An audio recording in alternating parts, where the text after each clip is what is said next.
The story kicks off on a stormy night, high on a battlefield piled with corpses.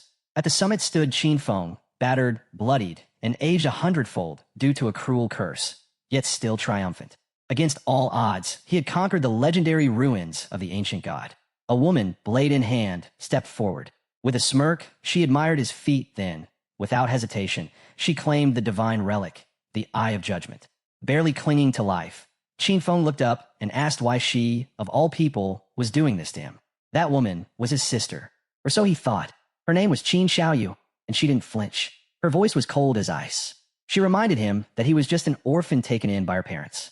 They shared no blood, no bond. To her, he was nothing. Just then, a man with golden hair stepped into view, Song Fay. Resting a hand on Qin Xiaoyu's shoulder, he flashed a smug grin, clutching the divine artifact. "Thanks, Qin Feng," he said. "Without you, none of this would have been possible." The betrayal was complete. The blade lodged in Qin Feng's chest, soul-stealing steel. Song Fay had planted it there himself, draining what was left of his life in one blow. As if mocking him, he asked how the gift felt.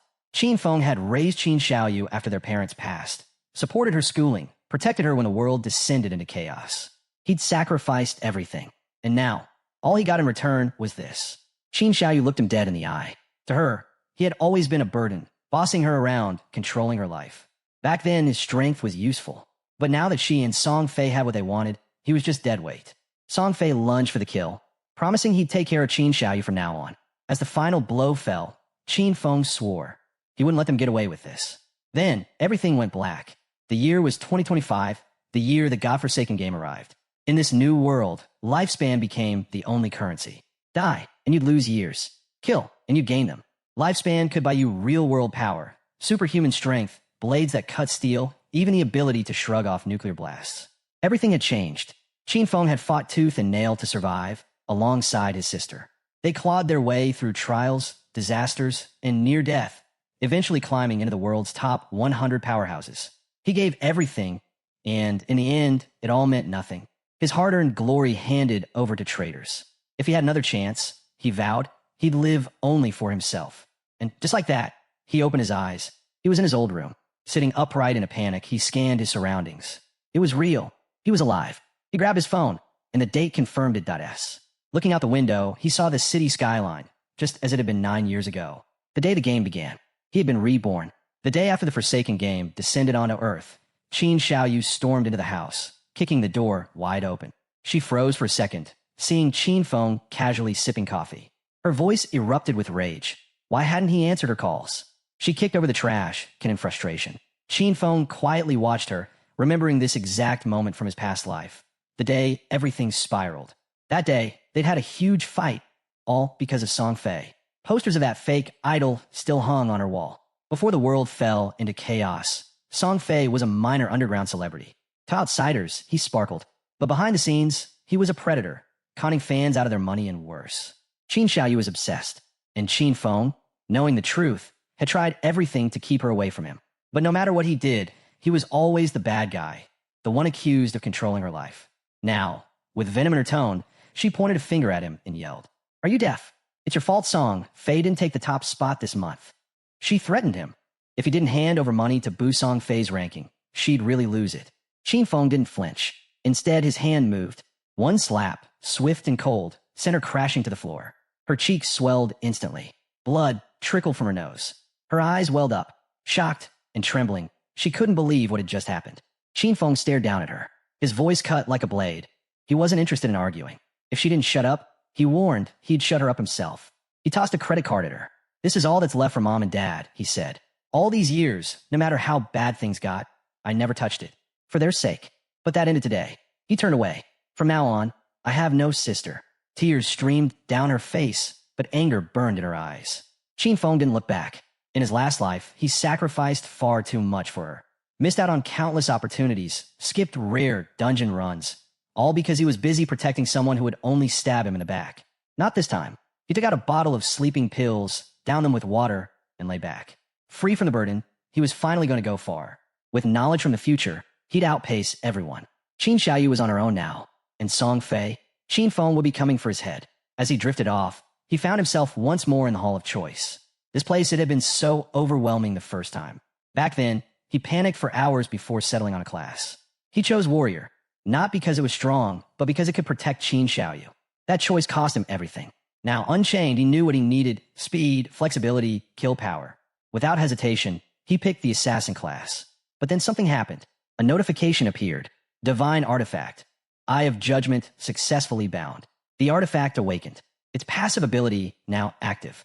And as Qin Feng stepped into the Forsaken game once again, the real game finally began.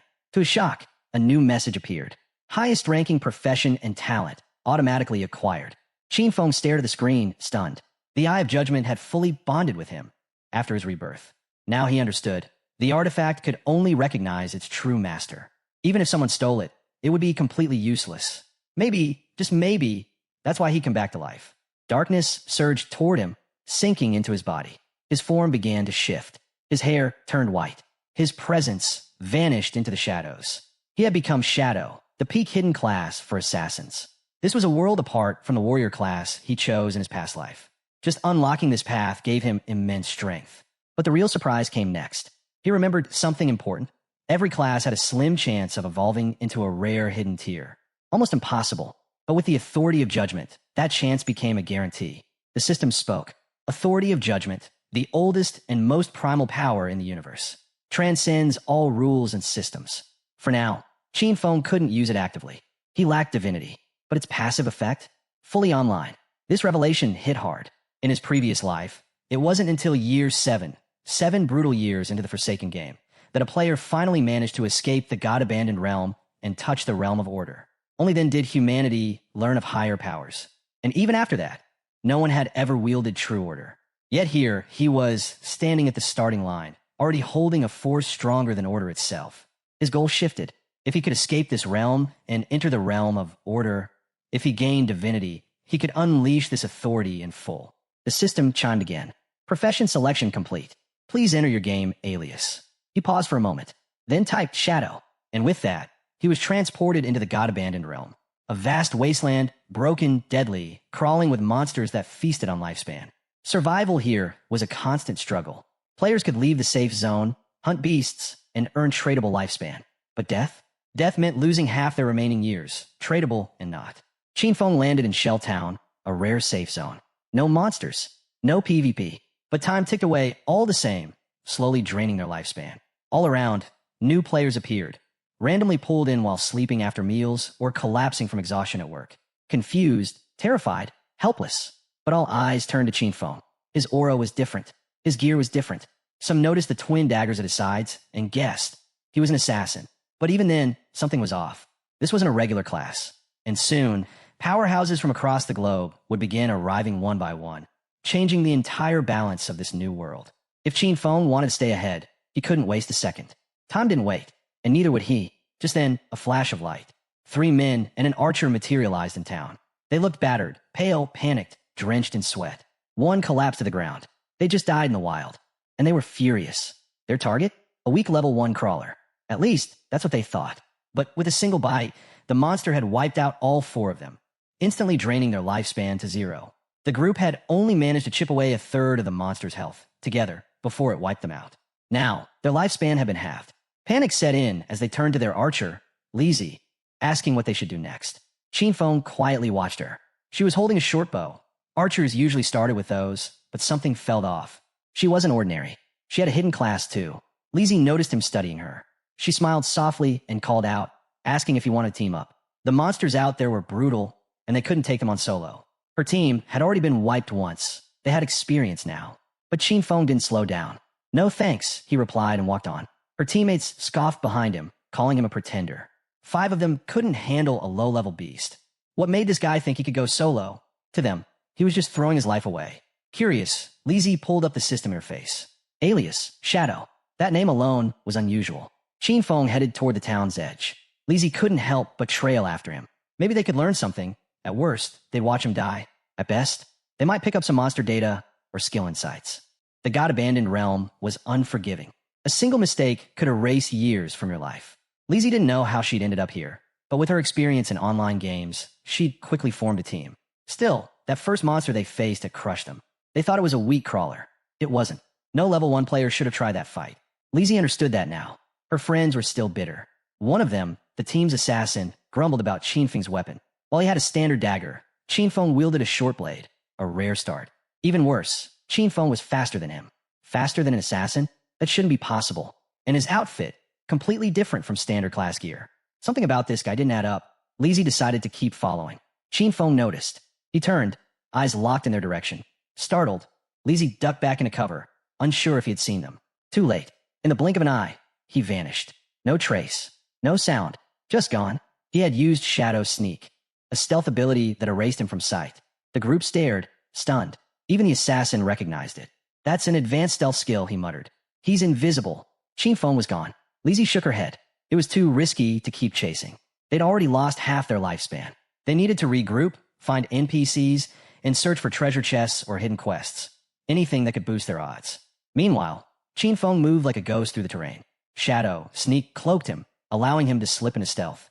Attacking would break the effect, but that first strike would hit harder than anything else. And thanks to stealth mastery, his stealth lasted longer and was harder to detect. Not even monsters could sense him. The Shadow class wasn't just rare, it was lethal. Normal assassins at this level were easy to spot. Not Qinfeng. He was untouchable. Watching Lizzie and her friends blunder around, Qinfeng couldn't help but sigh inwardly. They were still clinging to beginner mindsets. Shell Town didn't offer real strength. It was just a starting point. A safe zone. The real power? That lay beyond the gates. In this game, weak players were nothing more than food for the monsters. Seconds ticked by, and Qinfeng's stealth wore off. For now, the duration was short, but thankfully, the cooldown had already started the moment he activated it. Just a few more seconds, and he'd be able to vanish again. A glowing window opened in front of him, his status screen. Codename, Shadow. Class, Shadow. Non-tradable lifespan, 75 years. Tradable lifespan, 0. Stats, Strength, 13. Constitution, 13. Agility, 18. Spirit, 15. Every player began with a flat 10 points in each stat. Classes gave small bonuses. In his past life, when he picked Warrior, he'd only gained +3 in Strength and Constitution. But now, Shadow had buffed all his stats, and his agility alone had jumped by 8 points. He still had 5 unassigned attribute points.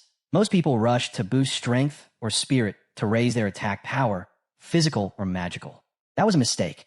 Without hesitation, Qinfeng dumped all 5 points into agility, pushing it to 23. In the early stages, no matter how you built your stats, monsters would always hit harder. The only way to survive and win was to never get hit. Speed was the key. Then he felt it. Movement behind a tree. His eyes locked on the figure of a level 1 crawler. Just a normal grade monster, except something was wrong. It was evolving. Qinfeng tensed. This was the same creature that had wiped out Lizzie and her team.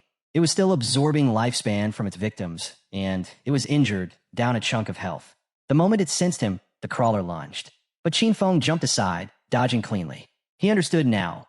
When monsters killed players, they could absorb their lifespan. Enough of it, and they would evolve into something far worse. No time to waste. Qinfeng triggered Shadow Sneak, drawing his short blade as his body he faded into invisibility. The crawler snarled, spinning in place, searching. It sensed something was off, but couldn't see him. Suddenly, from above, Qinfeng reappeared midair. Stealth break strike. He crashed down, driving the short blade straight into the monster's head. 174 damage. The crawler crumpled to the ground, lifeless. Plus 10 experience. Qinfeng blinked. He hadn't expected a one-shot kill. Then he remembered, crawlers have a weak spot at the nape. A precise hit there triggered a critical. A system notification popped up. Skill unlocked. Backstab. Attacked from outside, an enemy's vision deal double damage. So that was it. Backstab, stacked with stealth break, and a critical to the weak point. The damage had multiplied brutally. He stared down at the body, silent. In his past life, even with critical hits, his warrior strikes barely did 40 damage. Every crawler fight was a death match that left him one mistake away from the grave. Now, one clean hit. No risk. The monster's body dissolved, leaving behind a glowing orb. Lifespan. Qinfeng clenched his fist around it, and the power surged into him. Plus 3 days of tradable lifespan. Plus 54 years, 155 days of non-tradable lifespan. 5 players had died here. Each probably lost 20 to 30 years of their life. The crawler had absorbed it all, and yet Qinfeng had only recovered 54 years. Because the monster got it first. Though non-tradable lifespan couldn't be sold or used for upgrades, something unexpected happened. The Eye of Judgment stirred. Its authority activated once more. Qinfeng gained a new talent, Infinite Evolution. From now on, whenever he killed monsters alone, there was a chance to earn evolution points, a currency used to enhance skills beyond their normal limits. Every 24 hours, he would passively gain 5 points, and defeating any boss-class monster solo would guarantee more. Right now, he had 5 to spend. In his previous life, he had never heard of anything like this. No matter what loot monsters dropped, equipment, skill books, it was all locked to a fixed grade. No one had ever found a way to evolve skills. This was something that broke every rule of the game, a power beyond the system itself. He decided to test it out. Shinfeng upgraded Shadow, Sneak, and Backstab, spending 4 points in total. The results were instant. Shadow Sneak went from normal to bronze grade. Duration increased from 12 to 16 seconds. Break attack bonus boosted from plus 60% to plus 90%. Cooldown reduced by 2 seconds. Backstab jumped from inferior to normal. Bonus damage increased by 5%. Now with Stealth Mastery, that 16-second stealth doubled to a full 32 seconds. That meant he could stay invisible indefinitely, timing each cooldown perfectly to never be seen. Had he unlocked this earlier, even a full health crawler wouldn't have stood a chance. Just then, a cocky voice rang out nearby. A boy, walking beside a woman, spotted Shinfeng and laughed. Man, this game's easy. Even a twig like that guy took down a monster. The woman smiled, nodding in approval. With that body, he could probably take on 10 players at once. The boy puffed out his chest and promised to protect her. Then he turned to Shinfeng with a smug grin. Hey, want to team up? Shinfeng didn't answer. He sensed something behind them. Danger. Without a word, he activated Shadow, Sneak, and vanished. The boy blinked. Huh, did I scare him off? The air shifted. Suddenly, a massive spider dropped from the trees. Level 1, bronze grade monster, Nurturer. The couple didn't stand a chance. In seconds, it tore them apart. Shinfeng watched from the shadows. He remembered this monster well. It was a starter boss, deceptively strong with 16 HP bars, and it controlled a swarm of smaller spiders. Most rookies who tried to fight it never made it back. As the spider began to feast, Shinfeng moved in, using the distraction to test his upgraded abilities. Stealth Break Strike. He dove from above, blade piercing the Nurturer's eye. 338 damage. The spider shrieked and lashed out, but Shinfeng reacted instantly, dodging just in time. Still, he took 9 damage from a stray strike. His HP? Only 130. If that hit had landed clean, he'd be dead. But the impact, it was insane. Over 300 damage from a single blow? Even he was surprised. The Nurturer screeched and went berserk, crushing trees in a wild frenzy. Shinfeng knew these monsters weren't dumb. This one had realized it was being hunted. It began swinging blindly, trying to force him out of hiding. Even the little spiders joined in, scuttling in formation. Rushing in now would be suicide. So, while it was still searching, Shinfeng grabbed a rock. Thwack! It smashed into the spider's abdomen. Minus 299 damage. Direct hit. He picked up another. And just like that, he realized something crucial. His greatest weapon wasn't just his blade. It was precision, thanks to his class skill enhancements and the passive bonuses from Stealth Ambush Strike. Shinfeng realized something unexpected. Even throwing rocks dealt serious damage. As long as he was hidden and hit from outside the enemy's vision, he could trigger the effects of ambush, backstab, and weak point attack.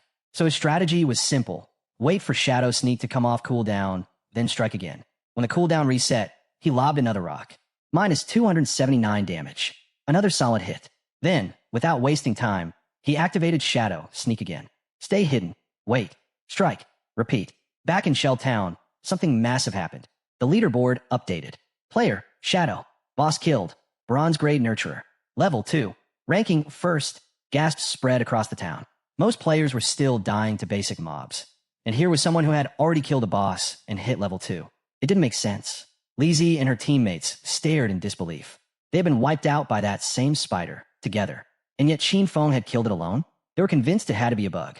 Meanwhile, the woman and the musclehead who had just respawned were frozen in shock. That weak-looking guy they ran into? He was Shadow. He had killed the very creature that had just torn them apart. Back in the forest, the system chimed again. Boss killed. Bronze grade Nurturer. Plus 300 XP. Plus 2 evolution points. Leaderboard unlocked. Shelltown ranking. Plus 1 reputation point. Shinfeng exhaled as the massive spider's body collapsed. He stepped forward and began absorbing the released lifespan. The moment the boss died, its minions scattered. A waste. If he'd killed the small spiders first, he could have earned even more experience. He made a mental note to avoid that mistake next time. Still, the rewards were impressive. Plus 46 days of tradable lifespan. A skill book, Greedy Hand, bronze quality. And a weapon, Corrosive Dagger. 35 damage. Plus 4 agility. He learned Greedy Hand instantly. The skill gave him a 20% chance to obtain extra loot from defeated enemies. An absolute jackpot for any assassin. Shinfeng blinked. A skill like this from a low-level boss? He hadn't expected it. In his past life, this was considered a god-tier looter skill, especially in the late game. Bosses at that level dropped rare gear, and having a chance at double loot changed everything. He remembered someone from the Godslayer Guild, a guy with average combat skills, but just because he had greedy hand, he became a VIP. The guild even assigned him a personal bodyguard to protect him on dungeon runs. Shinfeng's eyes narrowed. If he combined this skill with infinite evolution, not only could he boost the drop rate, but also multiply the loot rewards endlessly. The possibilities were insane. The next morning, students were heading to school. Qin Xiaoyou's friend glanced at her. "You're really not going to call your brother? Maybe apologize?" She reminded her. They skipped the exam yesterday to secretly go support Song Fay. "I'm sure Qinfeng's upset." But Qin Xiaoyu shook her head, arms crossed. "I didn't do anything wrong. He's the one who made us late." In her mind, he owed her an apology. Her friend sighed. "Still, he's always treated you well. Don't you think he deserves?" Qin Xiaoyou's friend glanced at her bruised face, lowering her voice. "What happened to you?" Xiaoyu stood her ground, brushing it off. "I tripped. That's all." She wasn't about to admit that Shinfeng had hit her. In her mind, he was just meddling again, always trying to control her life. When they arrived at school, a large group of students had gathered in front of the classroom, whispering in confusion. Curious, the friend pushed through the crowd. Inside, she froze. Zhang Wei's body was fading, becoming semi-transparent. One of his friends tried to explain. He said he was going to take a nap, and the next thing we knew, he looked like that. But this wasn't just happening here. It was spreading fast. Reports were flooding in from around the world. Online forums, news alerts, emergency broadcasts. People everywhere were entering this ghost-like state the moment they fell asleep. No one knew why. No one had answers. Xiaoyou's friend went pale and pulled out her phone to call her parents. She turned to Xiaoyu. "You should call your brother, just in case." But Xiaoyu shook her head coldly. "I'd rather see him dead than talk to him." Meanwhile, deep in the god-abandoned realm, Qinfeng was evolving. He had just upgraded Greedy Hand from bronze to gold. The loot bonus? Now a massive 70% chance to earn extra drops from defeated enemies. And the moment he activated it, the skill rewarded him with +2 evolution points, plus 46 days of tradable lifespan. He grinned and clenched his fist. Every bit of progress counted. He knew that upgrading Greedy Hand to the next tier, level 3, would cost 3 more points. But once he hit that mark, his loot chance would spike to 100%. Guaranteed. Qinfeng's mind shifted to the real world.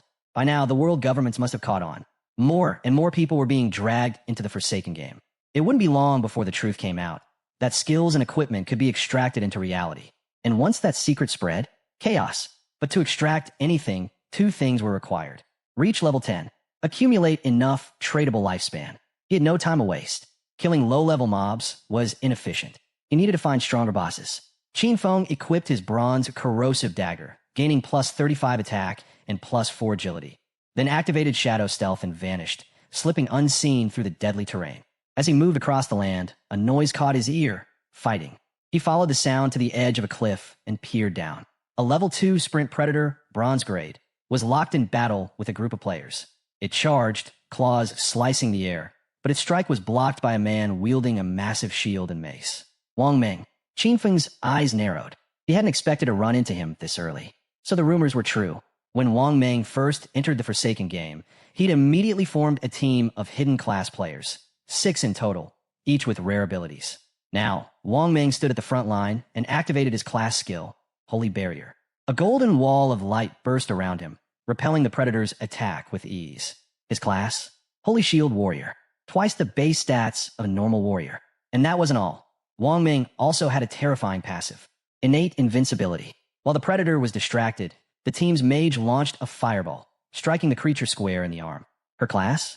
A hidden path mage known as Prophet, which doubled her magic damage and came with a built-in skill, Prophetic Fireball. Meanwhile, the archer readied her bow. She was a sharp-edged shooter, a hidden archer class with double the stats of a normal archer and access to rapid shot, a high-speed, high-precision volley attack. The priest? An oracle priest, another rare class with enhanced healing power and a group-wide recovery ability. The mage and archer launched their coordinated strike, but the predator was too fast. It twisted its body mid-leap, dodging both projectiles with ease, then lunged at Wang Meng, forcing him back. The archer froze. "It's too fast," she muttered, her confidence shaken. The priest quickly cast a heal, restoring Wang Meng's health. He gritted his teeth and made a call. "Keep up the pressure." whittle it down slowly. They'd win through endurance. But from where Qin Feng watched, hidden high in the trees, it was obvious. Wang Ming had made a critical mistake. This wasn't a game arena, it was the wild. And in the wild, prolonged battles always drew attention. Right on cue, 2 new monsters appeared from the woods, level 2 corruptors. Dark brown creatures, oozing mud, specialized in range attacks. The team's swordsman charged, swinging his blade. His class? Unknown, but definitely a hidden one. He landed a hit. Minus 33 damage. That was it. Their defense was way too high. One corruptor vomited a thick sludge, coating the swordsman's legs. Groundbind. His movement speed plummeted. The second corruptor turned and locked onto the mage. She tried to run, panic overtaking her, tears starting to form. But before the beast could reach her, a blur shot through the trees. Qin Feng struck. One clean cut. 441 damage. The corruptor's head hit the ground before its body realized it was dead. Everyone froze. Who did that? The mage blinked, stunned. She hadn't seen anyone. The swordsman used his weapon to pull himself up, still stuck in the sludge. When he saw the decapitated monster, his eyes widened. We needed 5 people to kill a level 1 corruptor, he muttered. And someone just soloed a level 2? The second corruptor tried to recover and attack. Too slow. Qin Feng moved like lightning. Another clean strike. Decapitation. The swordsman began to tremble. Did anyone see who that was? Not me. The archer stammered. Same here, the mage added. Wang Ming stepped forward, tried to keep order. Focus. Don't get distracted. But inside, he was rattled. He could only hope that whoever it was on their side. From high above, Qin Feng watched them from a tree branch, perfectly hidden. The sprint predator still remained. But for now, he was content. The system displayed his rewards for the kills. Plus 40 experience. Plus 1 evolution point. Skill book, Venom Dart common. Plus 8 days of tradable lifespan. He wasted no time. Venom Dart was perfect. A mid-range skill that dealt poison damage. With 1 evolution point, he upgraded it. The skill jumped to level 2, and its quality rose from common to silver. Now it fired a lethal poison dart, precise and deadly at range. Venom Dart, range, 14 meters. Impact damage, 120. Status effect, Venom, 50% damage per second for 5 seconds.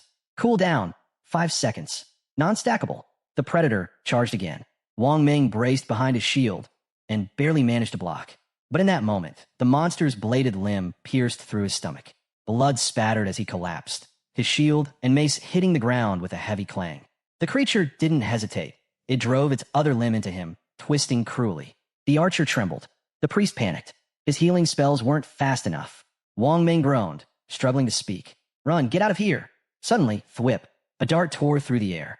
Qin Feng's venom dart buried itself deep into the monster's skull. 845 damage. Everyone froze. The predator recoiled, venom already eating through the wound. Then it collapsed, twitching violently as the status effect kicked in. 324 additional damage, pulsing through its body in waves.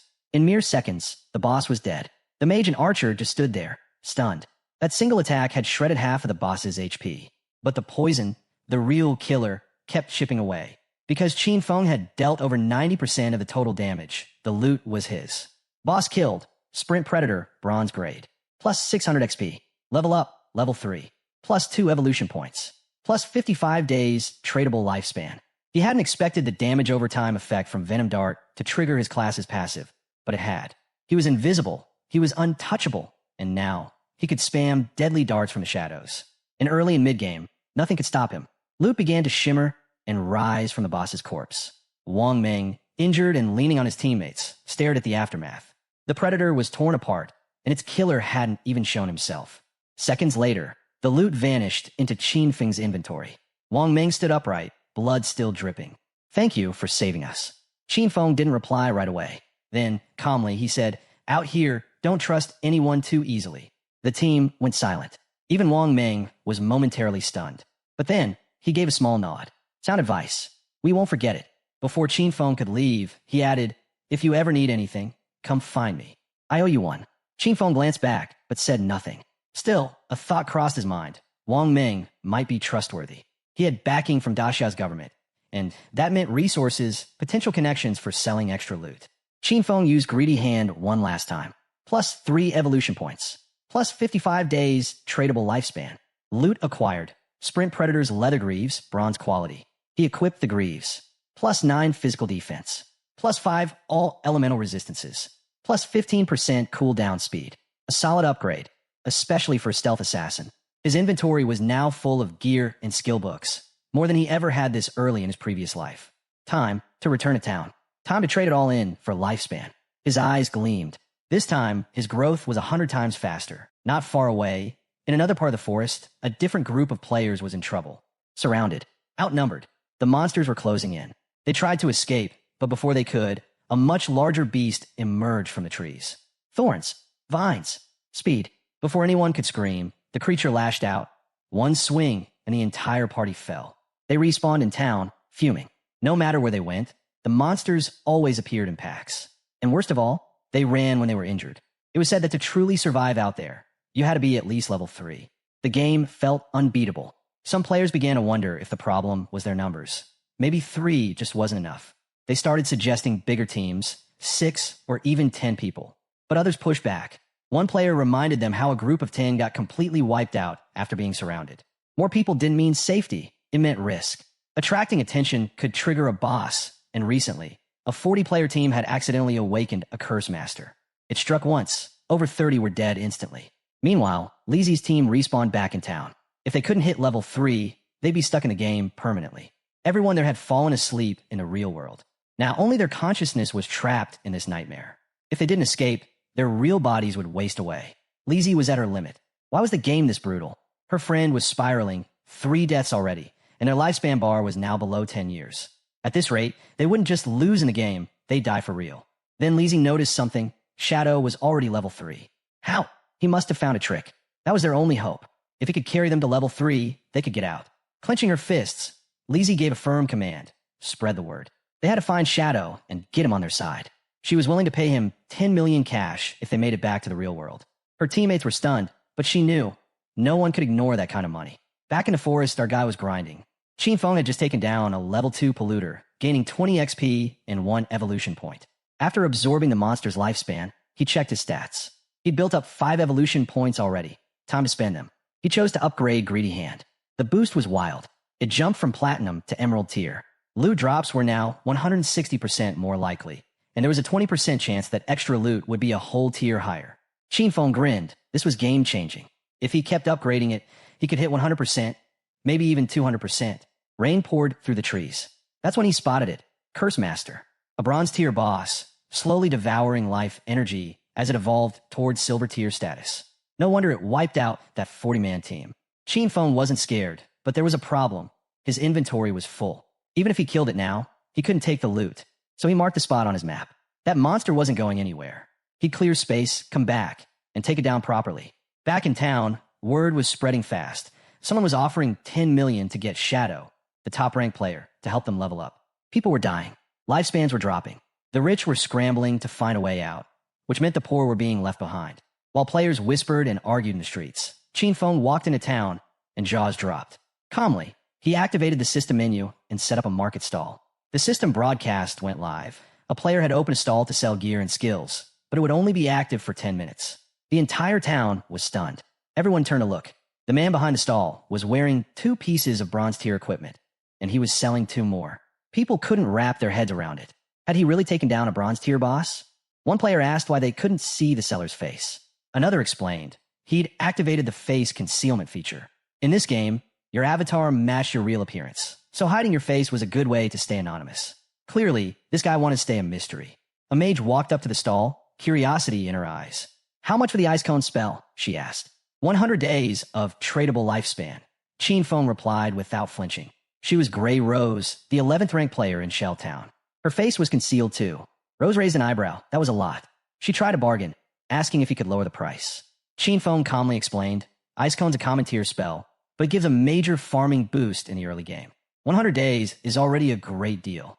She asked if he'd accept real-world money instead. Feng refused. If you got cash, buy tradable lifespan first, then come back. I won't sell until I get what it's worth. Rose paused, thinking it over. She switched to team chat and asked her squad what they thought. They'd hit level 2 quickly under her lead, and none of them objected. With Ice Cone, they could reach level 3 even faster. And right now, escaping was more important than hoarding resources. She promised to repay them once they got out and had her whole team transfer their tradable lifespan to her. Rose handed over the 100 days to Feng. He looked over her teammates. Everyone was level 2. That meant they'd probably taken out 30 to 40 crawlers by now. Their lifespan pool had to be far bigger than just 100 days. Qinfeng sold the spell and updated his stat panel. His tradable lifespan jumped from 268 days to 368. Just then, Lizzie showed up. She was thrilled. She'd finally found Shadow. With a confident grin, she made her pitch, help her reach level 3, and in return, she'd give him 10 million in real-world cash once they got back. Everyone nearby froze in disbelief. This wasn't just any player. This was Jiangli. In Qinfeng's past life, she'd run a criminal empire, one that was eventually crushed by the government. With a smug smile, she added, "My father's the president of Dejiang Industries. Don't believe me? Look it up." Rumors had followed her for years. Stories of her buying people's lifespan with cash, then kidnapping them for forced labor. Those who resisted, gone, murdered. Qinfeng rejected her offer instantly. No hesitation. He knew exactly what kind of person she was. Lizzie shrugged. "You're strong, I'll admit it. But none of us really understand how this game works yet. Team up with me. I'll give you everything. Cars, mansions, women. Anything you want." But Qinfeng didn't even blink. He told her to stop getting in the way of his business. He understood better than anyone. Cash was already worthless. Soon, the only currency that would matter was lifespan. Lizzie crossed her arms, arrogance all over her face. "If this was the real world," she scoffed, "I'd have taught you a lesson you'd never forget." But Qinfeng wasn't in the mood for threats. His gaze sharpened, cold and cutting. "Say one more word," he warned, "and I'll kill you until your lifespan hits 0. The air shifted. The weight of his words slammed into Lizzie and her crew like a wall. No one dared test him. In the next instant, they bolted, vanishing down the street without a second glance. A few minutes later, the final item at Qinfeng's stall, Gleam Robe of Tear, Bronze Tear, was sold. His tradable lifespan now sat at a massive 546 days. With his inventory cleared out, it was time. He turned his focus back to the forest, back to the Curse Master. Activating stealth, he vanished from sight. No one knew it yet, but tradable lifespan didn't just matter in the game. It could bring skills into reality. This wasn't just a game anymore. It was the beginning of something that would tear the real world apart. Soon, all the power, status, and money people clung to would mean nothing. Only strength would matter. Meanwhile, Lizzie and her team had slowed down, panting from the sprint. Lizzie was still fuming. "He rejected me, then had the nerve to threaten me," she muttered. Her eyes narrowed. "I swear, once I'm back in the real world, I'll find him, and I'll kill him." As she seethed, a man strolled over. Mao Lijun, better known as Old Mao. "I'm level 2, he said coolly, "and I got a few tricks for fast leveling. If Shadow doesn't want your 10 million, I'll take it." Lizzie raised an eyebrow. "What tricks?" Old Mao smiled. "Usually I don't share, but for you, I'll make an exception. You want to level up fast? Dump all your attribute points into agility. Boost your speed. You'll outrun most monsters and kill without taking hits." Lizzie's eyes widened. She put everything into strength. "You've got a deal," she said after a moment, "but you're not getting 10 million. 5 tops. You're no Shadow." Old Mao didn't complain. Fair enough. Still weird that he turned down the money. While they plotted, Qinfeng reached the spot he'd marked on the map. Still in stealth, he spotted the Curse Master again. Now, a silver tier boss. The dense, swirling gray fog around it showed it was still evolving. He didn't plan to wait. Activating Venom Dart, he struck from the shadows, 659 damage from the stealth hit. Poison set in, chewing away at the monster, 219 damage per second. Qinfeng surged forward, casting Shadow Sneak, closing the distance. He knew silver bosses had 2 or 3 times the health of bronze ones. But suddenly, the monster started channeling a massive spell. Its hands glowed, swelling with dangerous magical energy. Qinfeng realized he might need 2 or 3 more venom darts to finish it off. Before he could act, the monster released a devastating blast, flattening everything nearby. "This thing's a magic-type boss," he muttered, retreating fast. "Massive AoE, and I'm toast if it hits me once." He darted back into cover, still cloaked. His health and defense weren't enough to tank even one of those hits. And the fight had just begun. The monster began charging up another massive attack, its hulking form slowly turning toward Qinfeng. But he didn't panic. He stayed low, gliding across the battlefield with careful precision. His hidden shadow skill was still on cooldown, so he'd have to wait, watch, and strike when the boss let its guard down. The strategy was simple. Wait for the opening, hit fast, and vanish before the monster could retaliate. And then it happened. The Curse Master stumbled. Just for a moment, its attention slipping. That was the signal. Qinfeng lunged forward, unleashing Venom Dart again. The strike hit dead on, slicing through the air and drilling into the monster's side. 659 damage. The poison spread instantly, eating away at the creature's health, 219 per second. Sensing danger, the monster tried to retreat. But Qinfeng was relentless. He chased it down, eyes sharp, never blinking. The boss was weakening fast. Its panic showed in every step. And then, he was gone. In a blink, Feng reappeared on top of the monster's skull and slammed it into the ground with brutal finality. The system confirmed the kill. Silver tier boss defeated. A flood of notifications hit his screen. Plus 1,800 XP. Level up from 3 to 5. Plus 4 evolution points. Plus 124 days of tradable lifespan. He chuckled. One boss, 2 levels, a mountain of evolution points, and a solid lifespan boost. As the Cursed Master's body dissolved in a shimmering loot, Feng activated his evolved skill, Greedy Hand. The air shimmered, and the system interface confirmed the loot had been absorbed. The rewards were even more insane than he expected. Plus 4 more evolution points. Plus 124 additional lifespan days. Total, 12 evolution points. 372 days of tradable lifespan. He smirked. The bonuses were stacking fast. No wonder Greedy Hand was ranked as a Jade tier skill. It didn't just boost loot, it upgraded it. Right on cue, another system alert popped up. One of the looted items had been auto-upgraded from silver to gold tier thanks to Greedy Hand's passive effect. A gold tier item. He stared at the notification, impressed. That kind of power could tip the balance of an entire battlefield. Feng turned his attention to the pile of loot at his feet. 7 or 8 gear pieces lay scattered, but his inventory only had 10 open slots. He sighed. Running back to town every time just to unload loot was going to be a serious time sink. A storage ring, or something like it, would be the perfect solution. He crouched to examine one particular item, but just then, the scene cut away. Back in Shell Town, a bright flash lit up the square. The mage from Wang Meng's team appeared, finally transported back to safety. Her shoulders slumped with relief. The rest of the team followed seconds later, all of them cheering. They owed it to Wang Meng. Without his leadership, none of them would have made it to level 3. But Wang Meng waved off the compliments. It wasn't just me, he said. We all pulled our weight. Even so, the mage couldn't shake a certain regret. She let out a soft sigh. I should have added that guy as a friend. In the forest. She remembered being covered in mud when they met. Maybe that was why he ignored her. One of her teammates nudged her with a grin. With that new outfit, if he sees you again, no way he's passing up the chance. As they laughed, a system-wide chime echoed through Shell Town.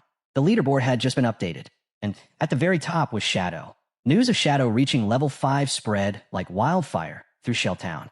Players were stunned. Just moments ago, he was at level 3. How had he jumped 2 levels so fast? There's no way, someone muttered. He must have taken down a high-tier boss. Another chimed in. I literally saw him 10 minutes ago, just chilling in a market stall selling gear. Then a guy in the crowd said something wild. His sister had just turned 18, and if Shadow took a liking to her, maybe their whole family could ride his coattails. After all, having Shadow around would make leveling up a breeze. His friends quickly shut that down. Dude, he turned down 10 million cash. You think he's going to care about some matchmaking setup? Meanwhile, back at Wang Meng's camp, the mood shifted from celebration to concern. They just made it to level 3, only to find out that Shadow had already surged ahead to 5. But Wang Meng stayed composed. Don't worry about him, he said calmly. Right now, we need to log out and warn the people we care about. This game isn't just a game anymore. One by one, their bodies began to fade as the system logged them out. Wang Meng's final words echoed. If the world's headed into chaos, we can't leave our families unprepared. The scene switched. Back in the real world, Wang Meng's eyes snapped open. A voice called out, Captain. He wasn't just any player. Wang Meng was a police officer. His team rushed in, clearly shaken. One of them admitted they were terrified. His body had started going transparent while he was unconscious. The implications were horrifying. If you died in the game, or if your lifespan hit 0, you didn't just log out. You vanished, for real. But there was no time to process the terror. Wang Meng stood, serious as ever. Get everyone together. Something big's going on. An officer asked him for a report. Wang Meng recounted everything. How his squad had teamed up, each of them with a hidden profession, a major advantage. And yet, despite that edge, they were nearly wiped out by a single monster. Only one person saved them, an unknown player, Shadow. He confirmed every detail. When Shadow helped them, he was level 3. But by the time Wang Meng and his crew hit level 3 themselves, Shadow was already level 5. The officers looked at each other, worried. One finally asked what they were all thinking. Does this mean Shadow's the strongest player out there? How did he level up that fast? Speculation began flying. Wang Meng suggested the obvious. Maybe Shadow defeated a high-level boss or completed some rare mission. But then, one officer raised a sharp question. If he was already level 3, why didn't he log out like we did? The room went quiet. Maybe another officer hesitated. He doesn't have anyone waiting for him. No family. No friends. A female officer stepped forward, voice soft but certain. What if he's a transmigrator? Someone who just shows up, gets stronger like it's second nature. Like he's meant for it. She added quietly, transmigrators are usually orphans. That could explain why he hasn't left the game. The room fell completely silent. Realizing how heavy her words sounded, her face turned red with embarrassment. A senior officer frowned, clearly unimpressed. He said sternly, "This isn't the time for fantasy. Cut the transmigrator talk." He waved off her theory with a sigh. "You've been reading too many novels." Shifting the conversation back to serious matters, he shared a chilling update. Classified intel from the top levels had uncovered a disturbing trend. Across the country, elderly people had been mysteriously dying in their sleep. But then researchers started cross-checking data and found a horrifying connection. Many of these people had been players in the forgotten game of the gods, and they died multiple times inside it. The implication was crystal clear. If your lifespan hits 0 in the game, you die for real. One officer voiced what everyone was thinking. This game wasn't just a digital anomaly. It was something far beyond their understanding. A possible incursion from beings outside their reality. The room went silent again, the weight of that idea settling in. The head officer didn't waste time. "We've received new orders. Emergency protocol, straight from the top." This was no longer just a police matter. All officers will now form vanguard units, based on location. You'll be entering the forgotten game of the gods with a new objective: gather intelligence. Figure out what this is, and survive. He stressed the urgency. Every nation was now investigating the game. Falling behind could put them at a global disadvantage. For the sake of national security, they had to get ahead of this. Then came his official orders. "On you. You'll lead Team 1 as captain." She nodded, serious and composed. "Wang Meng, you're her vice captain. You two will choose your squad." Wang Meng gave a sharp nod. He knew what was at stake. But then, the officer turned to a name that had everyone on edge. "Shadow." He looked at Wang Meng. "You said Shadow saved your team. So far, he doesn't seem to be a threat. But we can't ignore someone that powerful." He tasked Anyu and Wang Meng with a new mission. Make contact with Shadow. Gain his trust. Work with him. The officer explained why Anyu was the right one for this. Her deep understanding of games and narrative tropes made her the best fit to approach someone whose actions felt ripped from a myth. "If Shadow can become our ally," he said, "we might gain critical intel. He could become our nation's representative inside the game." Meanwhile, the rest of the officers would focus on controlling the public, preventing mass panic, and keeping order. As the sun set, casting gold across the city skyline, the meeting ended. One by one, the officers moved out, ready to face the coming storm. The next morning, the scene shifted to a high school classroom. At her desk sat the protagonist's younger sister, lost in thought. Around her, the classroom buzzed with excited chatter. Everyone was talking about the game. Near her, a group of students discussed a big surprise. Zhang Wei, the student whose body had started fading, had reached level 3 and safely logged out. One of the girls leaned in, sharing what Zhang Wei had revealed, something game-changing. "If a bunch of people from the same area fall asleep at the same time," she said, "they all wake up in the same starter village." That one piece of news stirred a new wave of energy through the class. Half excitement, half fear. The mood in class shifted. Worry crept in among the students. One girl, clearly distressed, shook her head. "This won't work," she said urgently. "I need to bring my parents into the game, but they don't know how to play. What if something happens to them in there?" But another student pushed back. "No, don't rush into that. We need to get stronger first, then protect them. Going in blind could just make things worse." Across the room, the protagonist's younger sister sat quietly, staring at her phone, deep in thought. Something was bothering her, and it wasn't just the game. Why hasn't he called? Not a single message from her brother. Not even after everything that happened. With something as insane as the forgotten game of the gods going on, he should have checked on her. Should have said something. But instead, just silence. What hurt more was the memory of earlier, when he hit her. Their parents had never laid a hand on her. Not once. But her brother, he had. That wasn't like him. In the past, no matter how angry he got, he always made up with her. A small gift, an apology, something. But today, nothing. She crossed her arms, still fuming. "I only skipped class to see Song Fay. Is that really such a big deal?" she muttered to herself. Pouting, she made a decision. Unless he calls and apologizes at least 1,000 times, I'm not forgiving him. But just as fast as the anger came, it melted into excitement. She started talking about Song Fay, her favorite idol. Looking back, she was actually happy she went to his concert yesterday. With the way this game was taking over, there might not be another chance to see him live again. Her eyes lit up as she replayed last night in her head. How close she got to the stage, how amazing he looked while performing. And then it hit her. If everyone enters the game while asleep, then Song Fay would too. Her cheeks turned red. Could she meet him in the game? Was this fate? Her heart raced just thinking about it. Determined, she started getting ready for bed. But before she lay down, something clicked. Zhang Wei had reached level 3 insanely fast. That meant he probably knew his stuff. If she wanted a shot at surviving, she needed advice from someone like him. She didn't hesitate. She pulled out her phone and sent Zhang Wei a message. Got any tips before I enter the game? At that moment, Zhang Wei was hanging out with classmates when he saw her message. His eyes widened. Her? Asking him? He grinned. This was his chance, whatever that meant. He fired back a quick reply. You're asking the right person. First tip, put all your starting points into agility. If you don't, you'll be too slow to outrun the monsters and you'll die. A lot. She responded right away. Even if I'm a mage? Especially as a mage, he replied. Agility helps with casting speed.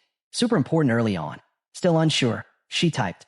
And what if I still can't win, even with high agility? Zhang Wei's reply came with full confidence. Don't worry. As long as someone in your village hits level 5, the teleportation formation will activate. That'll connect all the starter zones.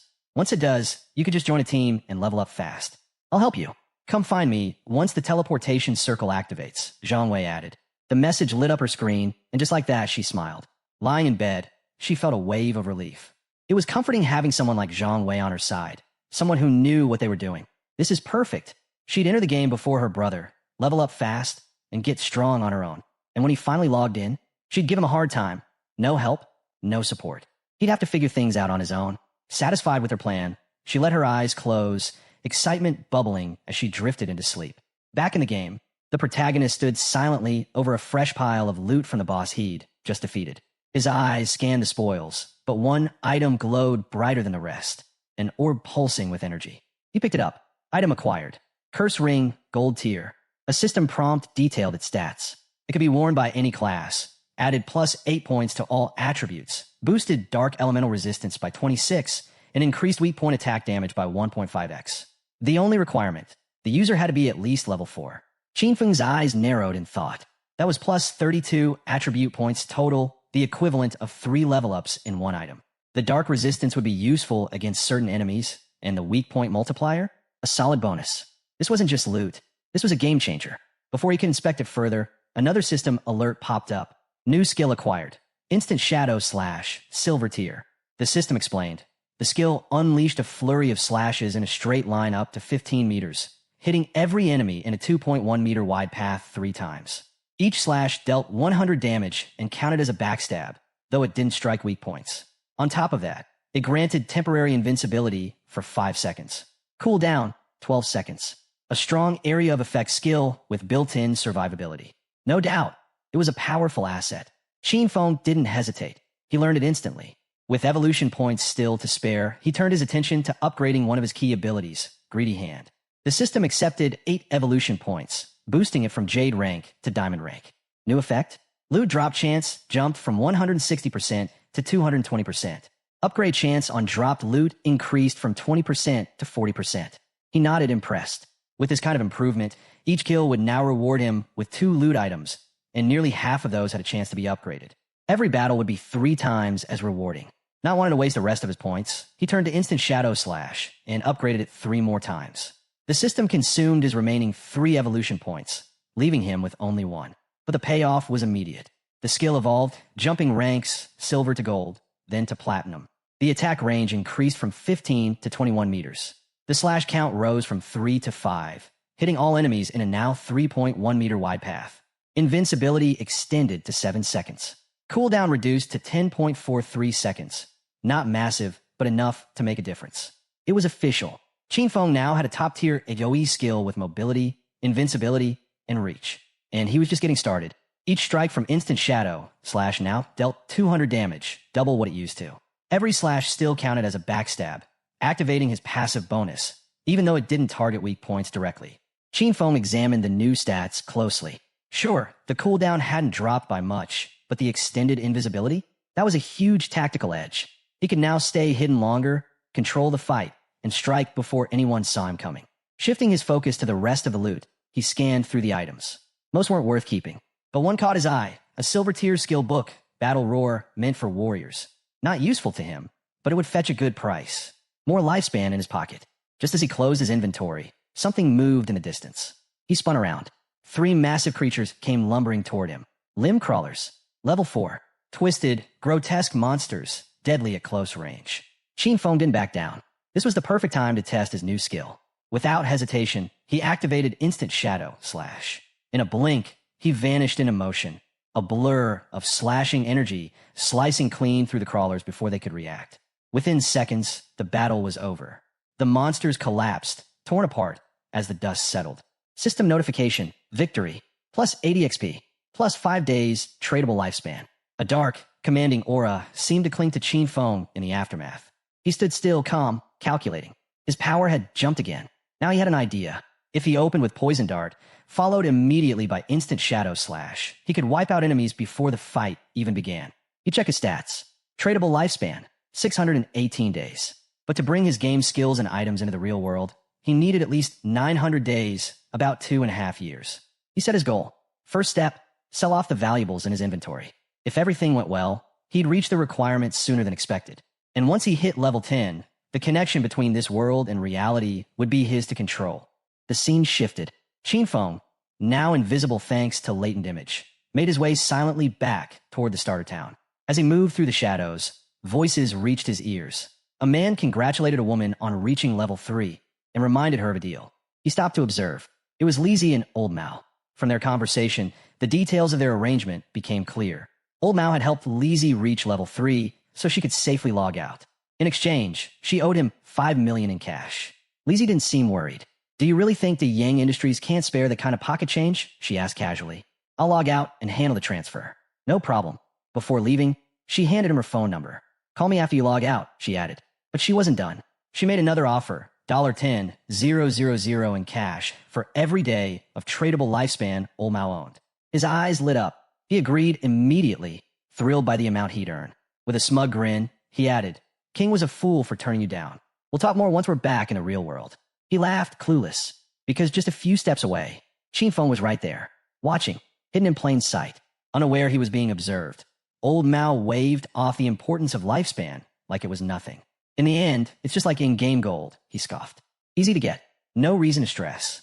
Old Mao chuckled to himself, still feeling clever. Turning game achievements into real-world money. That's the smartest strategy, he muttered, proud of his plan. He had no idea the very person he mocked, King, had heard every word. The scene shifted to the starter town, where Qin now stood before the teleportation gate. He raised his hand. The gate responded instantly, glowing with a brilliant blue light.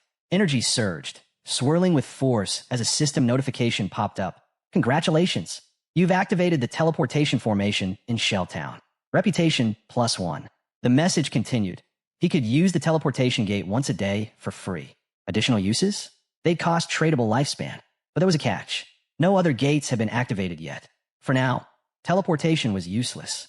Qin narrowed his eyes. He knew how the system worked. It was a two-way connection. Just unlocking one in didn't do much. Someone else in another starter town had to hit level 5 and activate their gate too. And he remembered exactly who might do it. Song Fay. In his past life, that guy had started in Firefly Town.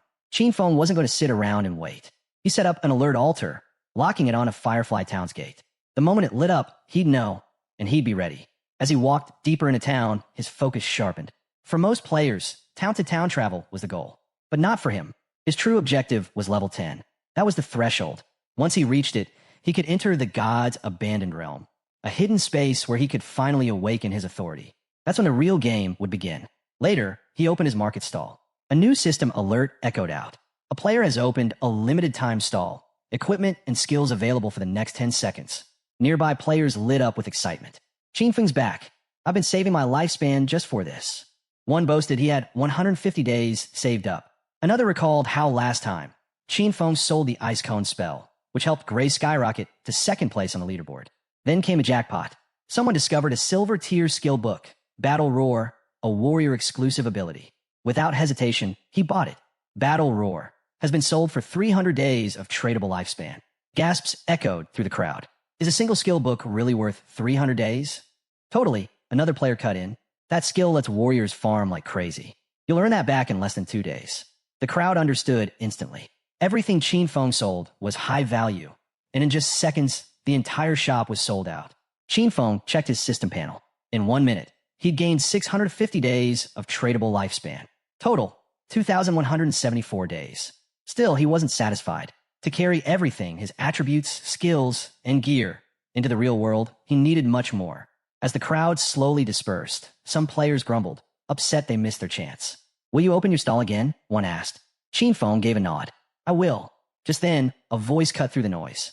A female player stepped forward. "I've got something special," she said confidently. "A treasure. Want to make a deal?" As he turns around, his eyes land on someone familiar. She's part of Wang Meng's team. Almost instantly, the system identifies the item she's holding.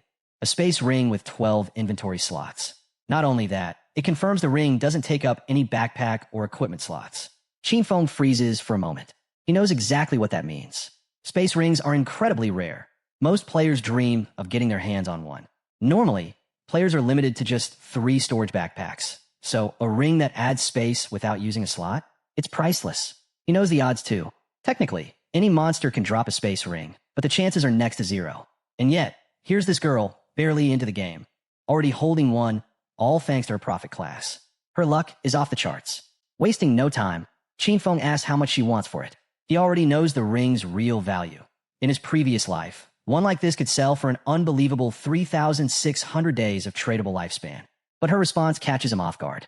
She doesn't want his lifespan at all. Instead, she just wants to team up and have him at her as a friend to take down a boss. He agrees immediately. A system prompt pops up. Player Big Plum has accepted your friend request.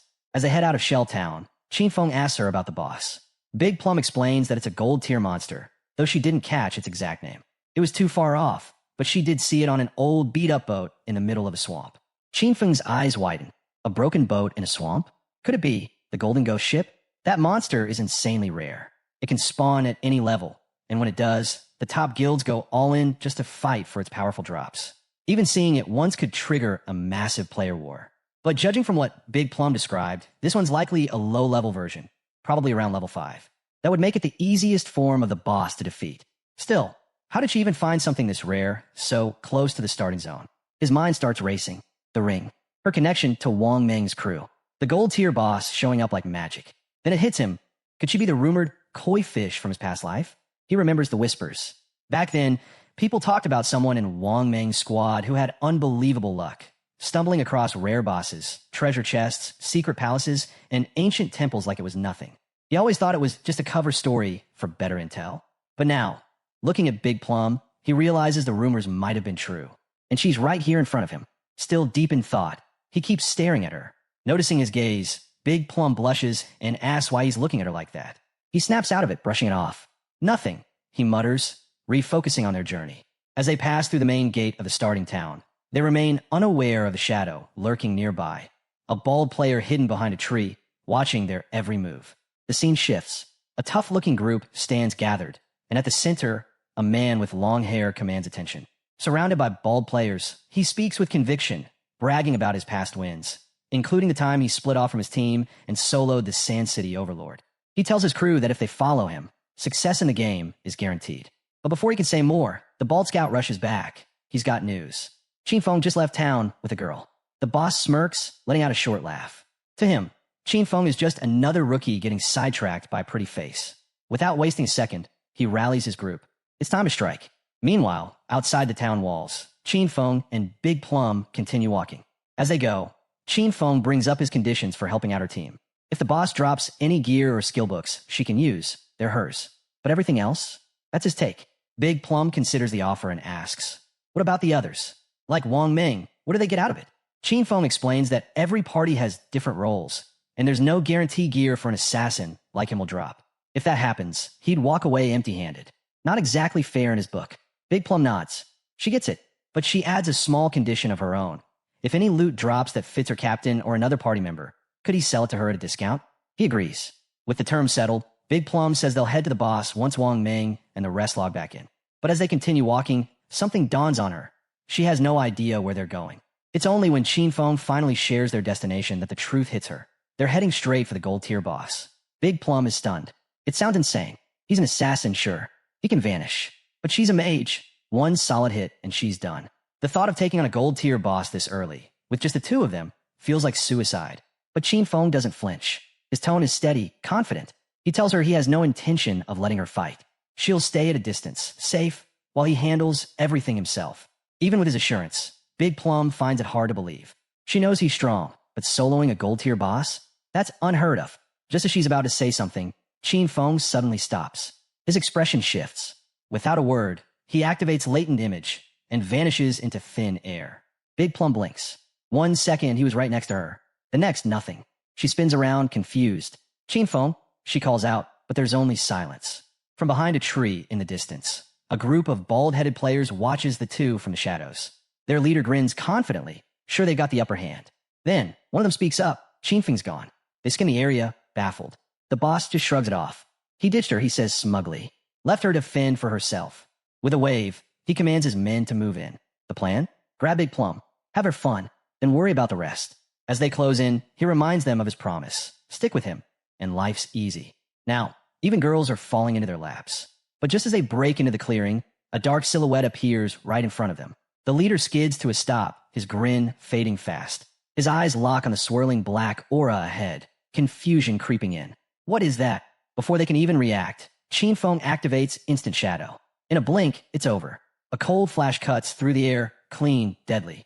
The group drops where they stand, torn apart before they even realize what hit them. Their lifeless bodies hit the ground without a sound. And just like that, Qin Feng fades back into the shadows, vanishing without a trace. A system alert flashes, 5 players killed, plus 12 days of tradable lifespan earned. He barely spares the corpses a glance. Their loot? Useless. To him, it was no different than clearing out a couple of low-level mobs. Moments later, he reappears next to Big Plum, calm and composed like nothing happened. Big Plum, still unaware of the chaos he just left behind, looks up and immediately asks where he disappeared to. He gives a casual shrug. Some people were tailing us. I sent them back to town. She nods, seemingly satisfied at first. But her curiosity won't quit. She grins and teases. For a second, I thought you want to take a leak. Must be convenient being invisible for that kind of thing. Qin Feng shoots her a flat look, clearly not in the mood. Focus. We've got a boss to handle. Let's go. Meanwhile, back in Shell Town, a bright light flares up on the ground. And in that glow, Qin Feng's sister materializes, now officially spawned as a healer. Her eyes go wide as she picks up a nearby magic staff.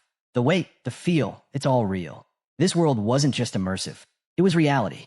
Other players glance her way, noting the arrival of another new face. She's thrilled, especially after discovering she's landed the rare hidden class, Sacrifice. To her, it has to be powerful. With this, she's sure she'll finally catch Song Fay's attention. But her excitement quickly turns bitter. Where was Song Fay anyway? Did he know the secret behind the different starting points? Her expression twists with frustration. Qin Feng had always hovered around her, never giving her space. But now, in a critical moment, he was nowhere to be found. Useless. Still, she pushes the thoughts aside. She has a hidden class now, and Zhang Wei had promised to help her level up. From now on, Qin Feng was on his own. She had better things to focus on. Then her eyes land on the leaderboard, and her heart skips. Rank 1 Shadow. Level 6. Her jaw tightens. Zhang Wei was only level 3, yet kept boasting like he was some kind of top-tier player. But this Shadow, he was the real deal. She quickly starts thinking. If she could just stay close to Shadow, she'd level up far faster than anything Zhang Wei could offer. But one big question looms. Where could she find him? Not far away. A group of players gathers, murmuring nervously. It's Wang Meng's team, and they're in trouble. Their healer, Sui, has gone silent. No messages. No contact. Wang Meng frowns. They can't afford to stall. Ideas, he asks. One player speaks up hesitantly. Without a healer, fighting mobs is a gamble. Another chimes in, frustrated. We're not Shadow. We can't solo farm. We need to find someone fast. Just as they're debating what to do next, a voice greets them from behind. They turn, and there she is. Qin Feng's sister. And for her, this meeting, it's the perfect opportunity. With a bright smile, she stepped forward and asked, "Need a healer?" Then added casually, "I've got the hidden class, Life's Sacrifice." Meanwhile, deep in the forest, Qin Feng and Big Plum stood atop a cliff, peering down into the murky swamp below. Lurking in the water was their target, the Golden Ghost ship. Without warning, Qin Feng vanished using Shadow Sneak. His voice drifted to Big Plum, telling her to stay hidden and watch for any ambushes while he handled the boss. Big Plum gave a hesitant nod. "All right, but be careful." Down below, Qin Feng landed silently in the swamp. A system prompt popped up the moment his feet hit the ground. This area has entered a violent domain. Lifespan loss increased by 100x. Doing the math quickly, Qin Feng realized that every 15 minutes spent here would burn a full day of his tradable lifespan. Not ideal, but manageable. Then came another alert. Golden tier boss detected. Level 5, golden ghost ship. And just when he thought that was it, a countdown appeared on his screen. 45 minutes, 25 seconds. A timer? For a boss fight? That was new. But 45 minutes was more than enough for him. No hesitation. He activated instant shadow slash and surged forward. Like a thunderclap, he struck the ship, his blade landing clean and hard, racking up 150 points of damage before the boss could even register the hit. He then dropped his stealth, launched a venom dart, and nailed the ghost ship's bell directly. The strike triggered a critical hit and broke his invisibility, while poison damage started ticking steadily in the background. He backed off immediately to re-strategize. The golden ghost ship was an easy prey. Most players guessed its weak point was its eerie skeletal hull, or maybe the ship itself. But Qin Feng knew better. The true weakness? That ghostly fire bell at the tip of the ship. Sure enough, hitting the bell enraged the boss. With a low groan, it stirred the swamp's waters, summoning massive, spiraling water pillars from below. It was launching a devastating AoE attack. Dodging swiftly between the crushing waves, Qin Feng darted closer. These water pillars packed absurd damage, enough to one-shot early warriors in silver gear. Thankfully, his agility as a shadow class gave him the edge. Then, from the swamp, decaying hands began to rise. Ghosts, 12 of them. Twisted, dripping monsters known as decaying water ghosts. Each one carried the strength of a silver tier elite. He remembered this part well. After every AoE blast, the ship summoned exactly 12 of these undead. And worse, one more would appear every 3 minutes. Let them pile up, and even the best teams would get wiped. But Qin Feng was still cloaked. The ghost didn't even know he was there. Standing in the middle of them, unnoticed, he waited, then struck. Activating instant shadow slash, he zipped through the crowd, tearing through every ghost with pinpoint precision. Back on the cliff, Big Plum could only stare. Her hands trembled, her face flushed. So this was the power of the top-ranked expert, Shadow. He was just too strong. One moment he was there, the next gone. And in that blink, he'd already wiped out more than half the boss's HP. The boss didn't even get the chance to fight back. But then, something unexpected happened. A message popped up. Qin Feng had sent her a private chat. He called her Little Black and dropped a bomb.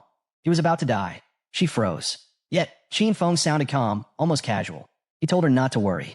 Just wait, he'd be back. Big Plum, watching everything unfold, was stunned. She thought their guy had the upper hand. Then she blurted out, "Wait, who's Little Black?" Unfazed, Qin Feng replied, "Isn't that you?" She quickly corrected him. "I'm Big Plum, not Little Black. That sounds like a dog's name." Suddenly, the ground shook. A familiar figure stomped into view. The same man Qin Feng had defeated earlier. But this time, he wasn't alone. He brought his full squad. The guy was fuming. Back in his prime, he crushed legends left and right. Now, he was getting humiliated by a girl. One of his teammates came sprinting up with news. They'd found her. She was standing on a cliff. And down below, that bastard Shadow was challenging the boss alone. The leader clenched his fists. This time, they'd crush him. Meanwhile, deep in the swamp, the boss roared. Its ship's bell gleamed, echoing through the bog. Qin Feng had reached stage 4, toughest phase yet. The boss swung its or high, sending shockwaves as its health dropped to half. And then it unleashed its ultimate, Soul Surge. Huge waves rolled through the swamp. Big Plum's eyes widened in horror. The surge shattered Qin Feng's invisibility. Beneath him, the water churned and then erupted. A massive pillar of water exploded from below, trapping him inside. The damage hit hard, 1,059 points gone. System alert, you have died. Qin Feng lost 326 years of non-tradable lifespan and 1,087 days of tradable lifespan. Back on the cliff, the leader grinned. Serves him right, he thought. Qin Feng had gotten cocky after being praised as an expert. But now, he was dead. Just another fool who thought he could solo a gold-tier boss. Then they saw it. Qin Feng's lifespan orb glowing on the ground. They sprinted for it like madmen. None of them expected Shadow to be loaded. That orb had to hold over 100 days of life. With the boss at low health, they figured they could finish it off and scoop up the loot. But the moment they stepped forward, they were yanked into the air. The leader blinked. What just happened? A second later, they were back in Shell Town. Everyone was stunned, furious. No one understood how that boss was this strong, or how Shadow had managed to cut its health in half. Some hadn't even made it 5 seconds before that water pillar wiped them out. The swamp? Crawling with mobs. It was suicide. Still, the leader wasn't ready to back down. He clenched his jaw and barked the order. They were going in again. Just then, someone leapt into the scene. It was Qin Feng. He was already back in the swamp. But something fell off. All around him were glowing lifespan orbs scattered across the ground. Puzzled, he opened the chat and messaged, "I'm back. But what's with all these lifespan drops?" Little Black was just as surprised. "You're back already?" she replied. Then she explained. Those orbs were from a group of players who'd charged in like heroes, only to get obliterated by the boss's water pillar. Feng smirked. So they overestimated themselves, he thought. But the sight also stirred a memory. He'd been through this before. In his past life, the ghost ship had given him hell. The boss was still wandering nearby. Feng kept his eyes on it, calculating.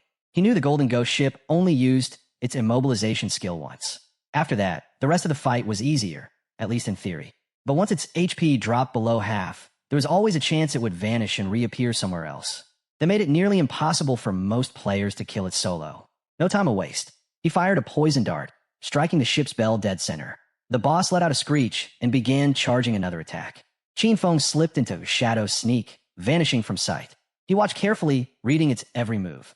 Then Shadow Slash. One clean strike. He'd already memorized its patterns. No hesitation. Meanwhile, the cliff wasn't empty anymore. The same group of players had returned. One of them shouted, "Boss, he's fighting it again." The leader narrowed his eyes. This was their chance. If they played it smart, they could take out both the boss and Feng. But someone else wasn't going to let that happen. Little Black had had enough. Shadow was close to finishing the fight. She wouldn't let these clowns ruin it. She gripped her staff, focused her magic, and summoned thunder. A bolt of lightning cracked down from the sky, hitting the men squarely. Smoke curled off their scorched armor. The rest froze, stunned by the sudden blast. The leader, furious, shouted, "Who did that?" One of his guys pointed. "It was her." He grabbed his axe and roared, "Kill her." Little Black's eyes widened. She turned and ran, yelling for help as the men chased her down, vowing to tear her apart. But she wasn't alone. From behind a nearby tree, a figure watched everything unfold. Another man stood just behind him. As the chaos came closer, both of them ducked back into hiding. Back at the swamp, Feng was still locked in battle. He kept his distance, eyes sharp. The boss was on its last legs. Just as he'd guessed, this level 5 Golden Ghost ship wasn't an easy solo kill. His damage was too low, and the fight had dragged on, long enough to draw an audience. He spotted the crowd gathering on the cliff, same ones who had just died. And to the side, more players lingered by the swamp, clearly waiting for him to finish the boss so they could swoop in and take everything. But it was too late. The poison was working. The boss's eyes began to glow, and then its body started to fade. System alert. Golden Ghost ship, gold grade, defeated. Feng's screen lit up. 4,800 experience points. He hit level 8. 7 evolution points. 216 days of tradable lifespan. Not bad. He slipped into Shadow Sneak again, his form vanishing. It had been a dream run, but he knew he'd slightly miscalculated. Then, a global system message boomed across the server. Player Shadow from Shelltown has defeated the first gold gray boss. Reward, +3 reputation. All eyes turned. Players across the map froze. Who the hell was Shadow? And why was he so strong? Many were furious. The first gold boss kill should have come from Han City, not some nobody from Shelltown. In Shelltown, Wang Ming stared at the alert, dumbfounded. Just a little while ago, Shadow had been soloing a bronze boss. And now, a gold boss, down solo. The gap was unbelievable. Somewhere else, Feng's sister saw the message. Her eyes lit up. He really is the strongest, she thought. If Shadow helped her level up, maybe she'd finally get the chance to see Brother Song Fay again. Back in the swamp, the boss's body vanished, leaving behind shimmering lifespan and piles of loot. Hidden nearby, the enemy leader smirked. Jackpot. So much loot just sitting there. But Shadow wasn't picking it up. He must have gone invisible again, cautious after spotting them. The leader turned to Guang. Use your skill.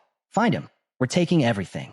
Guang nodded, pulled out his bow, and activated Phantom Horn Eagle. The arrow flew through the air, transforming mid-flight into a glowing eagle. It exploded, releasing spectral feathers that floated across the swamp.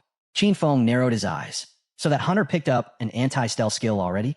Impressive, but he wasn't worried. His class had an extra point in stealth. Guang's ability was still just level 1. It couldn't detect him. Feeling confident, Guang turned and reported he ran. Must have bolted after seeing us all. The leader waved his men forward. Get to the loot. We'll guard it. Stay sharp. 5 minutes. That's how long it took before unclaimed loot became fair game. If they held the ground, it would all be theirs. They were grinning, already tasting victory, until a shadow appeared. Him. Before they could react, Feng struck like lightning, tearing through their ranks with blinding speed. Silence returned to the swamp. With the threat gone, Feng turned back to the loot. But one thing tugged at his mind. Where did Little Black go? He shrugged it off. He'd find her later. For now, it was time to cash in. He had enough evolution points to upgrade Greedy Hand. Without hesitation, he did. From diamond quality, it rose to epic. The skill now worked on monster corpses with a boosted success rate, 220% to 300%. Greedy Hand triggered an extra loot drop, this time guaranteed to be one tier higher. Feng didn't waste the chance. He activated the skill, watching as the loot around him lit up. With full focus, he gathered all the orbs together, then squeezed them tight. Greedy Hand began absorbing everything, and a grin spread across his face. Suddenly, a flash of light burst from the forest. When it faded, the results were in 21 evolution points, 648 days of tradable lifespan, and 2 special items, Ghostfire Bells. His eyes widened. 2 Ghostfire Bells. Jackpot. These weren't just any items. Once equipped, they prevented lifespan loss on death, cooldown, 1,560 seconds.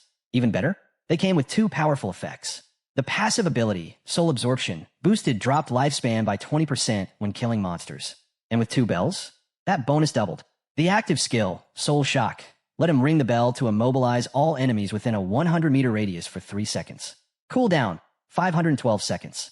Best part? They weren't considered equipment. They didn't take up gear slots. Both bells used just 1 inventory space. Clean and efficient. Just as he was admiring his haul, a message came in. Little Black. She sounded frantic. She needed help. Shadow snapped to attention. Where are you? He typed, concerned. All he could hear was her panicked voice, screaming at someone to stay away. She was in trouble. The leader and his men had her cornered. They taunted her, mocking her resistance. Then one of them sneered, "Why run? Just give in. We'll take good care of you." Disgusting. Backed against the cliff, she refused to let them have the kill. Without a second thought, she jumped. They stood frozen as her body dropped, crashing hard below. Pain exploded through her. Blood pooled fast. Then, her body began to fade into lifespan particles. The leader leaned over the edge, confused. She really did it? He mumbled, "She's got guts." Back in voice chat, Little Black's voice returned, calmer now. She told Feng not to worry. She'd respawn back in town. Luckily, all the party's tradable lifespan was stored on Captain Wang Meng. Feng breathed easier. He told her to wait. He'd bring her the stuff soon. She cheered him on, saying he'd done great. He swept up the rest of the lifespan, orbs from the ground. This time, the haul was huge, 315 days of tradable lifespan in total, plus 21 evolution points. With no hesitation, he opened his menu and looked at Greedy Hand.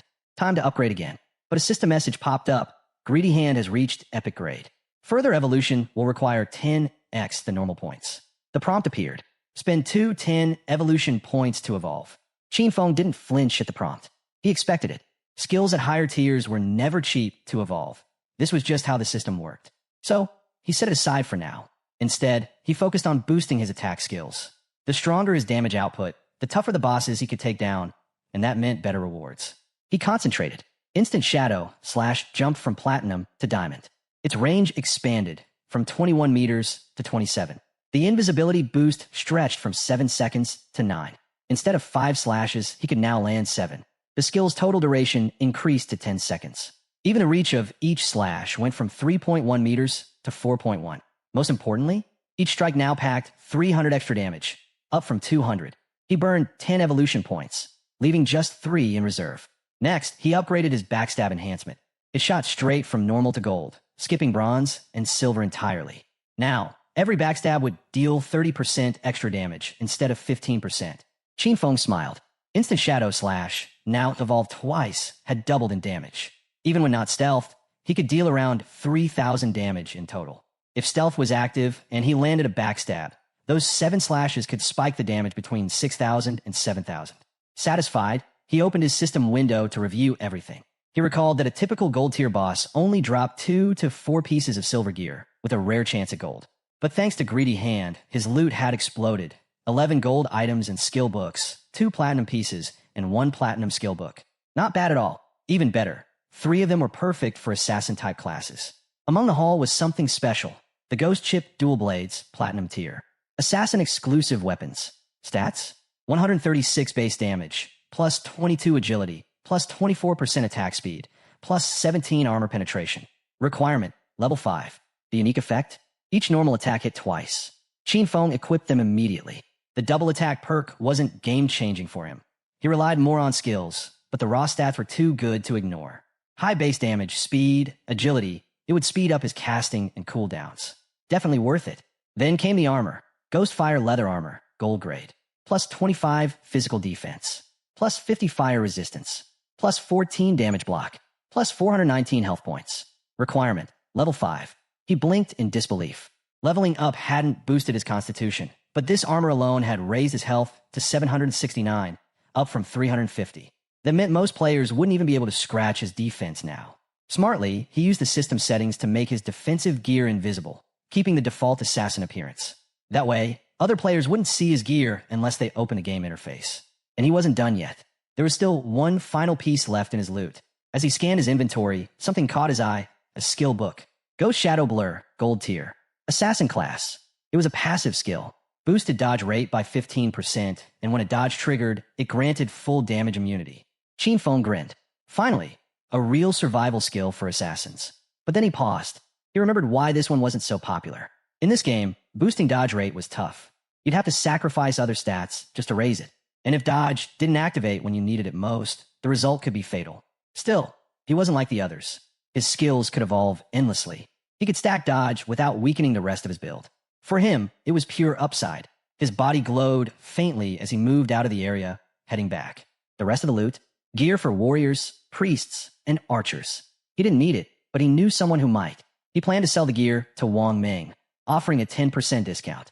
Even if they couldn't pay now, he was certain Wang Meng would take it on credit. He was that kind of guy. But really, this whole breakthrough, it was thanks to Little Black. Without her, he never would have found that level 5 ghost ship. He owed her. As he walked past a tree, movement caught his attention. The enemy leader and his crew. Faces twisted in fear the moment they spotted Shadow. They didn't hesitate. They ran. Just as expected, Shinfeng wasn't letting anyone escape. He activated Shadow Stealth, exhaled slowly, and vanished. Before the group could take another step, he struck. Like a thunderclap, he dropped all the subordinates in one instant. The leader panicked. He turned and sprinted. Too slow. Shinfeng reappeared right in front of him. The man skidded to a stop, eyes wide, nose to nose with death. Tears welled up. "I'm sorry. I was wrong.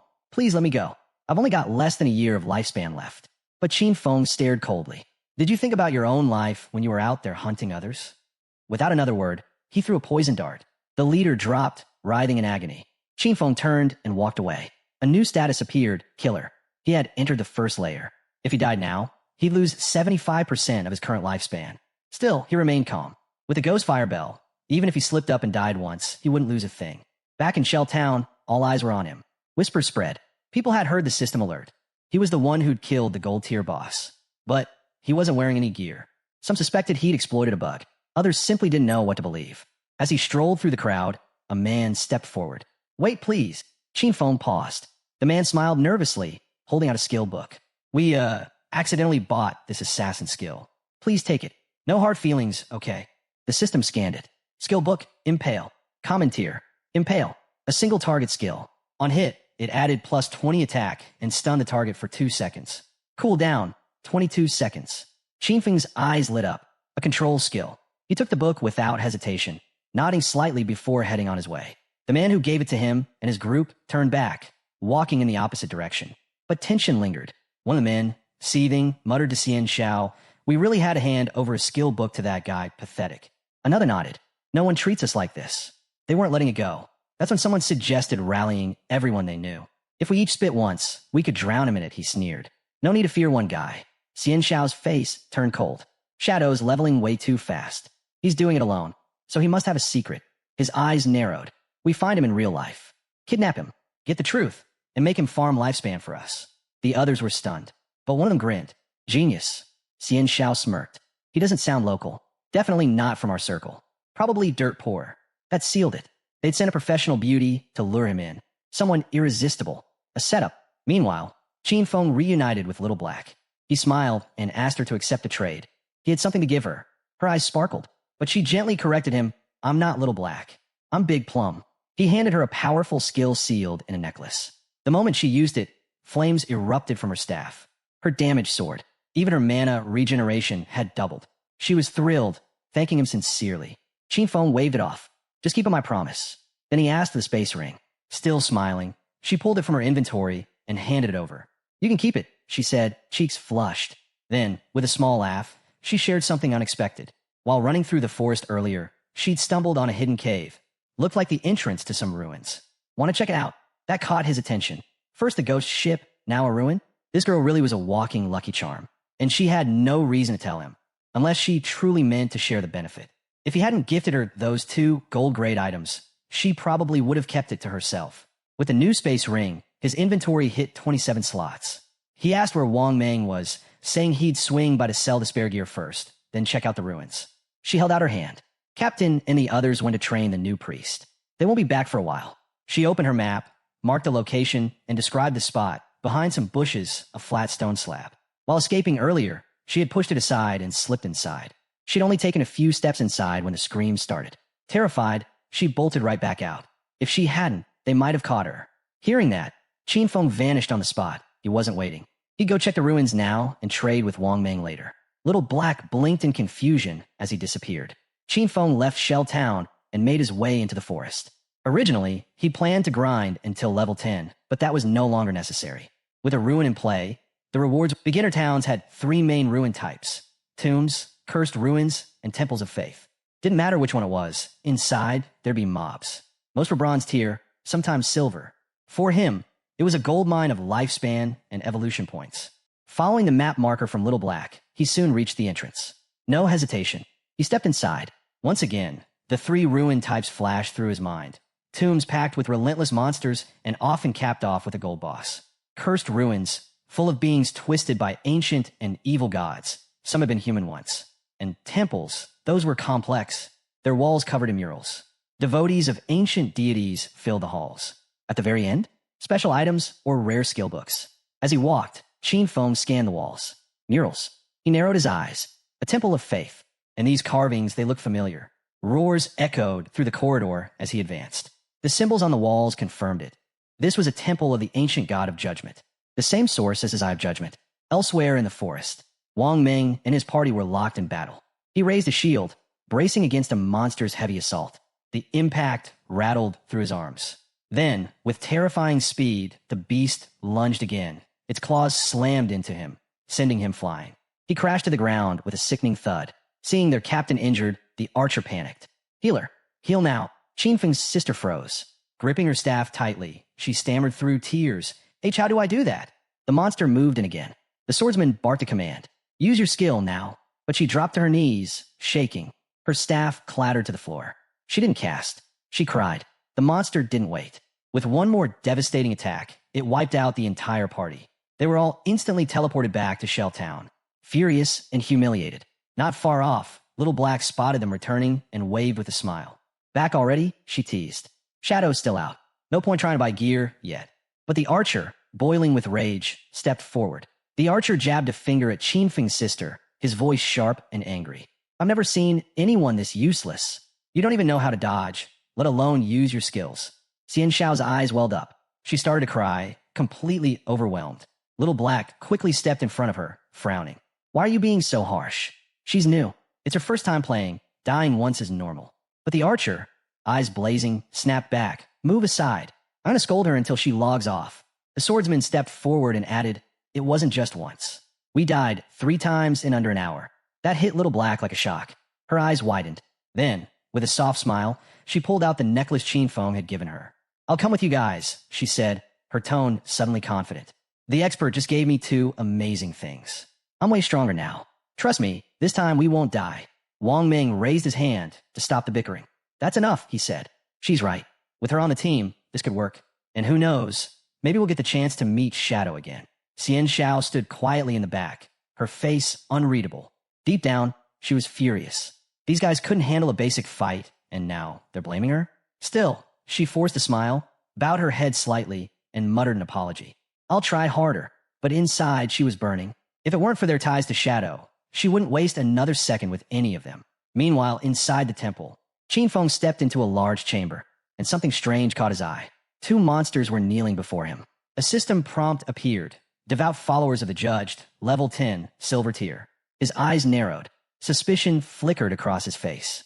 No hesitation. He activated instant shadow slash, his form vanishing. Then he struck, clean fast.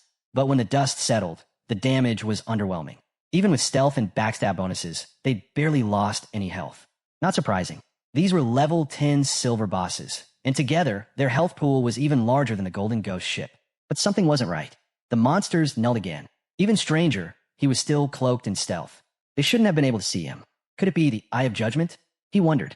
Are they sensing it? Is that why they haven't attacked me? Curious, he asked aloud. Do you know the way? Can you guide me? The monsters lifted their heads and roared. Whatever sanity had been there was gone. Their bodies were twisted, corrupted. They had been holy once, but now? Just mindless beasts, obsessed with stealing lifespan. Their glowing eyes locked onto something outside the room. And then, they turned and bolted. Right outside, a group of players had just arrived. The devout followers sensed them and charged. The players' eyes went wide. Silver tier? Someone shouted. We can't fight that. Panic set in. They turned to run, just as the monsters reached the doorway. They never stood a chance. The monsters lunged and toxic mist poured out, melting their bodies on contact. One by one, they vanished. Lifespan orbs left behind in their place. It was the team from earlier, the girl who bought Ice Spike from him. Grey Rose. Qinfeng hadn't expected them to stumble across the ruin too. But judging by their gear, none of them were remotely prepared to go deeper. He deactivated Shadow Stealth and stepped forward to collect the lifespan. As he approached, the monsters knelt before him again. He raised an eyebrow. These poor guys had dropped over 100 days of tradable lifespan. Guess they were richer than I thought. With that handled, Qinfeng returned to the inner chamber and began to investigate. Minutes passed. He searched every corner. No traps, no hidden chests, no clues. Just those two silver tier bosses. That was it. His eyes narrowed in frustration. No loot, no secrets, just two tanky mobs. Fine. He threw 2 poison darts, nailing the monster straight in the head. No more mercy. A system alert popped up. 4,000 experience points. Level up. Now, at level 9, he earned 4 evolution points and 188 days of tradable lifespan. Then came the real reward. He activated Greedy Hand. The bodies of the monsters evaporated, and his haul exploded. 32 evolution points. 1,504 days of tradable lifespan. For gold tier items. 10 silver tier items. He reached out and summoned a pendant from the pile. A grin spread across his face. It was gold tier and tailored for assassins. Pendant of the Faithful. Plus 15 agility. Plus 20% cooldown on all skills. Its unique effect? Summon a silver tier devout follower to fight for you. Cooldown. 600 seconds. Qinfeng clenched his fist. This is it. The cooldown reduction alone was a massive buff. His stealth cooldown dropped from 22 seconds to 19. Poison darts? Down to 3.75 seconds. Instant shadow slash now refreshed in just 8 seconds. Grinding just became way more efficient. And since the rest of his gear was locked behind level 8 requirements, no one else could use it anyway. He'd keep the rest for now, and maybe sell later. Just as he turned to leave, the ground trembled beneath him. He stopped and looked back. A small stone pillar was rising from the floor. His eyes lit up, so the mechanism activates after all the monsters are defeated. He examined the pillar. It was a hidden trigger, cleverly disguised. The mechanism word. A platform extended beneath his feet. A panel on the floor slid open, and slowly, the platform began to descend. It was a lift. He stood still as the stone floor lowered him deeper and deeper. The light above faded. The platform sank for what felt like minutes. Finally, it stopped. Qinfeng guessed he had dropped at least 300, maybe 400 meters. It was dark, quiet, cold.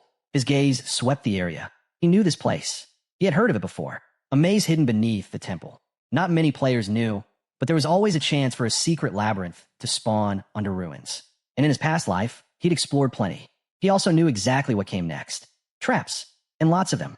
Exploring the maze wasn't all that risky. As long as there were others to serve as cannon fodder, the danger was minimal. The real issue was the time it took. With steady eyes, he pulled out a pendant. Given his current stats, triggering a trap meant certain death. But thankfully, he had a trump card. This pendant could summon a silver tier devout follower to fight in his place. Stretching out his hand, he activated the pendant's power. A zombie emerged from the ground, ready to serve.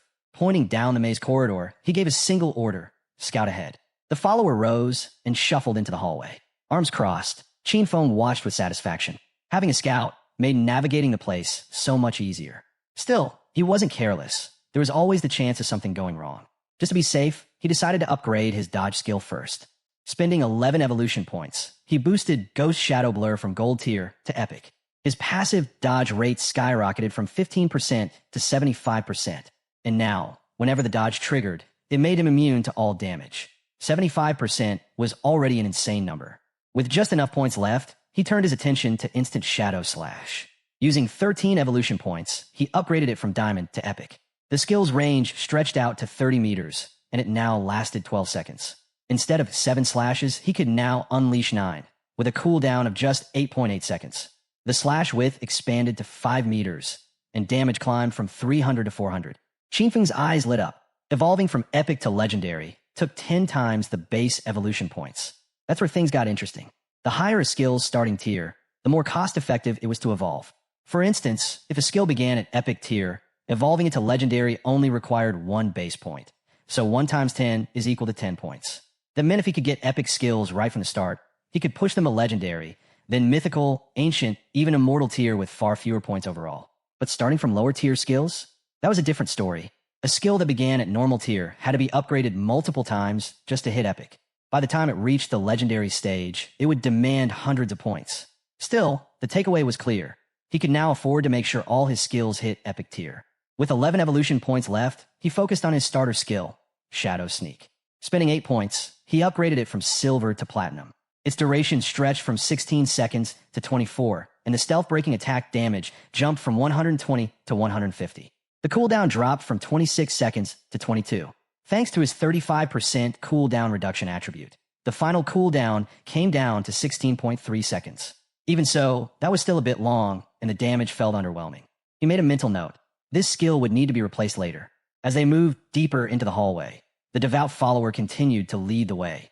The devout follower stepped on a hidden pressure plate, triggering a trap. A massive boulder came crashing down, crushing its body. In an instant, it vanished into light. With the summon gone, Qinfeng had no choice but to wait for the cooldown before calling another one. This maze was treacherous, and the only way forward was slowly, step by cautious step. He could only hope it'd be worth it in the end. Meanwhile, on the temple's upper level, a man with a shield and a hooded woman peeked through a door. He turned to his captain, Grey Rose, and reported that the monsters had all vanished.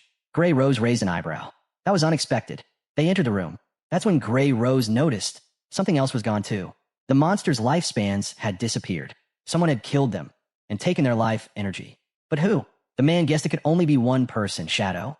Only someone at his level could defeat 2 silver tier bosses. Grey Rose nodded. He had a point.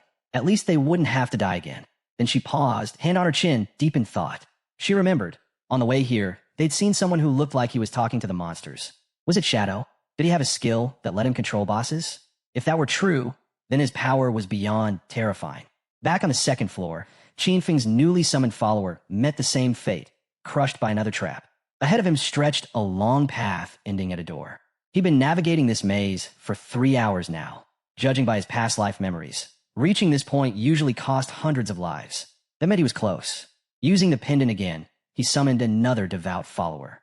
It moved forward cautiously, with Qinfeng close behind. Once they reached the door, he commanded the follower to open it. The monster tried, pushing with all its strength. But nothing happened. Its body started trembling from the strain. Qinfeng narrowed his eyes, suspicious. Why couldn't it open? He stepped forward and placed his hand on the door. As soon as he touched it, the door began to creak open, slowly but surely. Qinfeng stood frozen, stunned by the sudden reaction. Then came the wave, followed by a thick curtain of smoke rolling out from the other side. Sweat beaded on his forehead. This didn't feel right. He stepped through the doorway and into a chamber lined with pillars. In the center stood a chest wrapped tightly in thorn-covered vines. Qinfeng scanned the room. The chest was clearly locked, but beside it stood an NPC, her lower face covered in bandages. The system tried to scan her. Nothing. Qinfeng's eyes widened. No data at all? This was a first. The woman started whispering in some unknown language. Then, without warning, she dropped to her knees. Her body glowed and slowly began to dissolve into light. Qinfeng watched closely, puzzled. Why did she vanish? Then the thorns around the chest began to fade away. But even with the thorns gone, he didn't lower his guard. That woman, he couldn't see her stats, couldn't identify her. And that made her even more dangerous. She had to be connected to the Eye of Judgment. That was the only explanation. The chest began to glow with a golden light. Qinfeng's eyes narrowed. It was packed with epic tier loot. But he didn't let excitement cloud his judgment. This could still be a trap, or worse, a mimic. Without hesitation, he pointed to the chest and ordered his summon to open it. The follower obeyed. As the chest creaked open, a brilliant light burst out, nearly blinding. Qinfeng's eyes widened. It was a skill book. And not just any book, but a god-tier assassin skill. It held both passive and active abilities and belonged to the epic tier. The name? Bestowal of Mercy. The passive effect was insane. 100% accuracy when targeting weak points and double damage to them.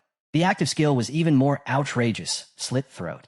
His next strike would apply a debuff that dealt damage equal to 100% of that attack per second, for 3 whole seconds. It had a 60-second cooldown, but thanks to his skill cooldown reduction, it dropped to 44.4 seconds. Qin Feng examined it closely. The passive doubled the size of every enemy's weak spot, making precision strikes nearly guaranteed. But the active was the real monster. If he landed a 300 damage attack, the Slit Throat effect would deal 300 per second for 3 seconds. That's 900 bonus damage, triple the original hit. He kept reading. Multi-hit moves like Instant Shadow Slash would only trigger Slit Throat on the first hit. Still, this skill was only at the epic tier, which meant evolving it to legendary would cost just 10 evolution points. This was jackpot level loot. His burst damage had just taken a massive leap. With that, Qin Feng turned toward the exit. It was time to head back. All of this had been made possible because of Little Black. He figured he could return the favor by selling her party some leftover gear. Opening the chat, he messaged her, asking her to tell Wang Ming to head back to town. When word got out that Shadow had cleared the ruins, the others quickly made their way back too. As Qin Feng arrived in the starter town, he was stunned. A huge crowd had gathered, players from all over. Everyone wanted to add him as a friend. Some even offered to be his loyal followers, promising to support him however they could. Even the chairman of Zhanghai City's Runding Group showed up, formally inviting Shadow to join their corporation. Fans from Firefly Town had traveled just to meet him. Players from distant towns asked to form teams. That's when he realized the teleportation gates between towns had finally been activated, which meant he could now head to Firefly Town, to Song Fay, without delay. Without another word, he vanished. Using his invisibility skill, Qin Feng melted into the shadows, slipping away while the crowd erupted into chaos. Arguing, shouting, blaming each other for scaring him off. He reappeared near Little Black. She noticed him instantly and raised her hand to alert her captain. "The expert Shadow is here," she said. Then, something caught Qin Feng's eye. His sister, Qin Xiaoyu, was there. She greeted him with a soft smile. His mind flooded with questions. How had she managed to join Wang Ming's crew? If anything happened to her, Wang Ming's team could be wiped out. He had to stay sharp. Everyone knew how dangerous it was to be associated with Shadow. His true identity had to stay hidden. Out here in the real world, he couldn't use any of his in-game powers. And with so many eyes on him now, even a kitchen knife could spell the end. Qin Xiaoyu couldn't help blushing. Just standing near him, she could feel how strong he was. Compared to him, Wang Ming's party felt utterly worthless. She figured that if he were willing to carry her, she could reach Song Fay in just a few days. Using the system chat, Qin Feng sent a message to the captain. The gear he'd brought was a perfect match for their party's classes, and the skill books would give their combat power a massive boost. He set the price, 2,200 days of lifespan. Wang Ming hesitated. That was steep, especially for silver and gold tier players like them. Right now, they couldn't afford it. But Qin Feng simply waved it off. They could pay him later.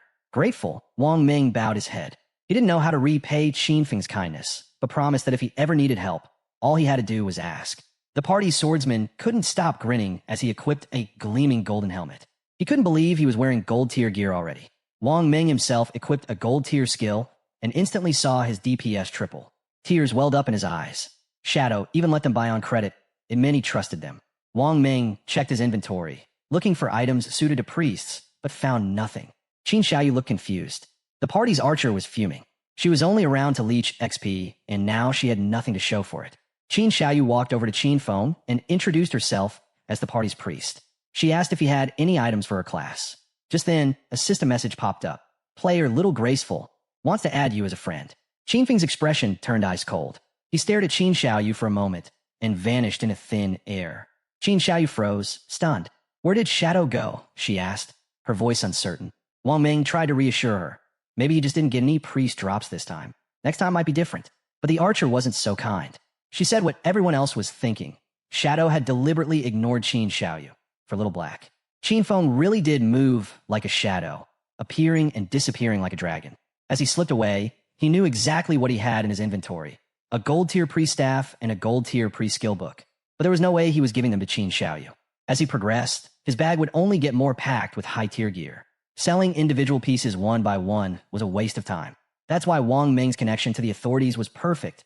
He could offload gear in bulk through them. He wasn't about to let Qin Xiaoyu jeopardize that partnership. What he needed now was a real priest for Wang Ming's team. someone he could count on. His eyes sharpened. He had to find little Xue, Gu Yixue, the former manager of the Godslayer Guild in his past life. She held a rare class, White Aven Priestess, with a mystical white bird that could heal and buff in battle. She was the only priest he'd ever seen take down epic tier bosses alone. Compared to her, Qin Xiaoyu was nothing. He activated the teleport gate. Time to track down little Xue. Little Xue was from Firefly Town, just like Song Fay. If Qin Feng could track her down, he'd slot her right into Wang Meng's party. Wasting no time, he stepped through the teleport gate and arrived in Firefly Town. The place was nothing like the starter town, livelier, louder, and packed with opportunity. As he walked through the streets, he overheard two players in a rush. A silver tier boss was down to half HP. They couldn't let anyone else steal the kill after all their effort. One of them cursed under his breath, blaming Song Fay. Apparently, that scumbag had brought a whole army of fangirls again. There was no way to fight fairly against him. No one knew how a nobody like Song Fay managed to attract such a blind fanbase. Qin Feng smirked. He'd just gotten here, and already there were signs of Song Fay. He quietly followed the two players, eventually reaching a place called Wailing Valley, a level 5 zone crawling with Emberians and shackles. Not far in, the sounds of battle echoed through the trees. Peeking over a ridge, he saw a mob of players in a chaotic skirmish. They were all going after a massive, twin-headed monster cloaked in flames. Qin Feng recognized it instantly, a silver tier boss. But the scene wasn't just about the boss. Players were turning on each other, clashing mid-fight. Then he saw him, Song Fay, in the middle of a formation, surrounded by players, standing smug as ever. Two enraged players confronted him, weapons drawn. One of them had been ambushed by Song Fay before, had his lifespan stolen. He now swore to kill him with his own hands. The second player, a shield user, mocked him. Think hiding behind your mage girls makes you safe? He sneered, revealing he had a god-tier anti-aging skill. But before he could take a single step, crack! One of Song Fay's fangirls caved his head in with a magic staff. Qin Feng watched it unfold, unfazed. He remembered all too well Song Fay, titled the heaven-defying mage god in his past life, had started off with the mage class. Back then, he tricked dozens of adoring fans into picking the same class, just to strip them of their gear and skills, hoarding it all to boost himself. Of course, an all-mage team wasn't viable, but his fanatics found workarounds. Some dumped points into intelligence to become glass cannons. Others chose agility to serve as disruptors. A few went for health, turning themselves into makeshift tanks. And some even picked strength, swinging staffs like blunt weapons as battle mages. Early in the game, this bizarre setup made Song Fay's team a force of chaos, leeching lifespan from anyone and everyone with little resistance. But Qin Feng remembered how it all ended. Most of those fangirls, gone, burned out and dead within weeks. Back in the valley, Song Fay raised a hand and pointed at the boss. With a soft, fake smile, he sighed, "My heart hurts seeing how hard my fans work. Let's end this fast, so they can finally rest. The world should be full of love, not violence." The twin-headed Emberian started lumbering toward his team. One of his fans, teary-eyed, declared that he was the one who deserved peace. He worked so hard, they couldn't let him suffer anymore. She raised her staff and aimed at the monster. For Song Fay, they all followed her lead, unleashing spells in unison. Their goal wasn't loot or XP. They just wanted their idol to become a king, and they'd follow him to the ends of the game to make it happen. The monster reared back and opened its jaws, unleashing a torrent of fire aimed straight at Song Fay. His eyes widened, he was caught off guard. But before the flames could reach him, one of his fangirls rushed forward and took the hit head-on. Her body began to disintegrate, fading into particles of light. Song Fay grabbed her hand and put on a sorrowful expression. With tears in her eyes, the girl swore she'd do anything for him, anything to help him rise to the top. Nearby, a chubby girl clutched her staff tightly and shouted to the others, "Get angry! If we kill this ugly beast, Brother Song Fay will reach number 1. They erupted in cheers. Weapons raised, they vowed to conquer the world and rule the heavens at Song Fay's side. Spells rained down like a storm, lightning strikes hammering the twin-headed monster. Song Fay watched the boss's health fall and smirked. It was finally going to die. Still, he couldn't help but wonder, how had Shadow, a solo player, taken down a gold-tier boss on his own? It had to be a bug. He was only level 7, even with all his fans helping. Meanwhile, Shadow had somehow shot ahead to level 9. But no matter, this kill would push him to level 8. If Shadow stayed stuck, he'd finally surpass him and take the number 1 spot in this curse game. That's when it happened. A shadowy hand clamped over Song Fay's mouth from behind. In one clean motion, Qin Feng decapitated him. Then, without missing a beat, instant shadow slash tore his body apart. Blood gushed from Song Fay's mouth as his fans stood frozen in horror. Before they could even scream, Feng moved like lightning, slicing through the fans and the boss with ruthless precision. A system window popped up. Boss defeated. Plus 1,500 EXP. The silver tier monster collapsed, its body unraveling into raw lifespan energy. Everyone watched, stunned. Shadow had wiped them all out in a single strike. Their attacks had barely scratched the boss, maybe 100 damage at most. But Shadow? His hit had done thousands. 10 times stronger. No, maybe more. As the boss's body dissolved into glowing orbs of lifespan, Feng dropped his stealth. Players around the valley gasped. It really was him. The sharper ones realized it hadn't been just a strike. It was a devastating AoE attack. Song Fay and his entire cult of fans gone in seconds. All eyes locked on a Shadow, the same player who'd taken down the world's first gold-tier boss. They knew better than to provoke him. One by one, they backed off. Then some began to cheer, claiming he'd avenged them, that he'd rid the server of Song Fay's toxic squad. Feng knew the truth. They weren't cheering, they were terrified. If he'd wanted, he could have turned his blade on them too.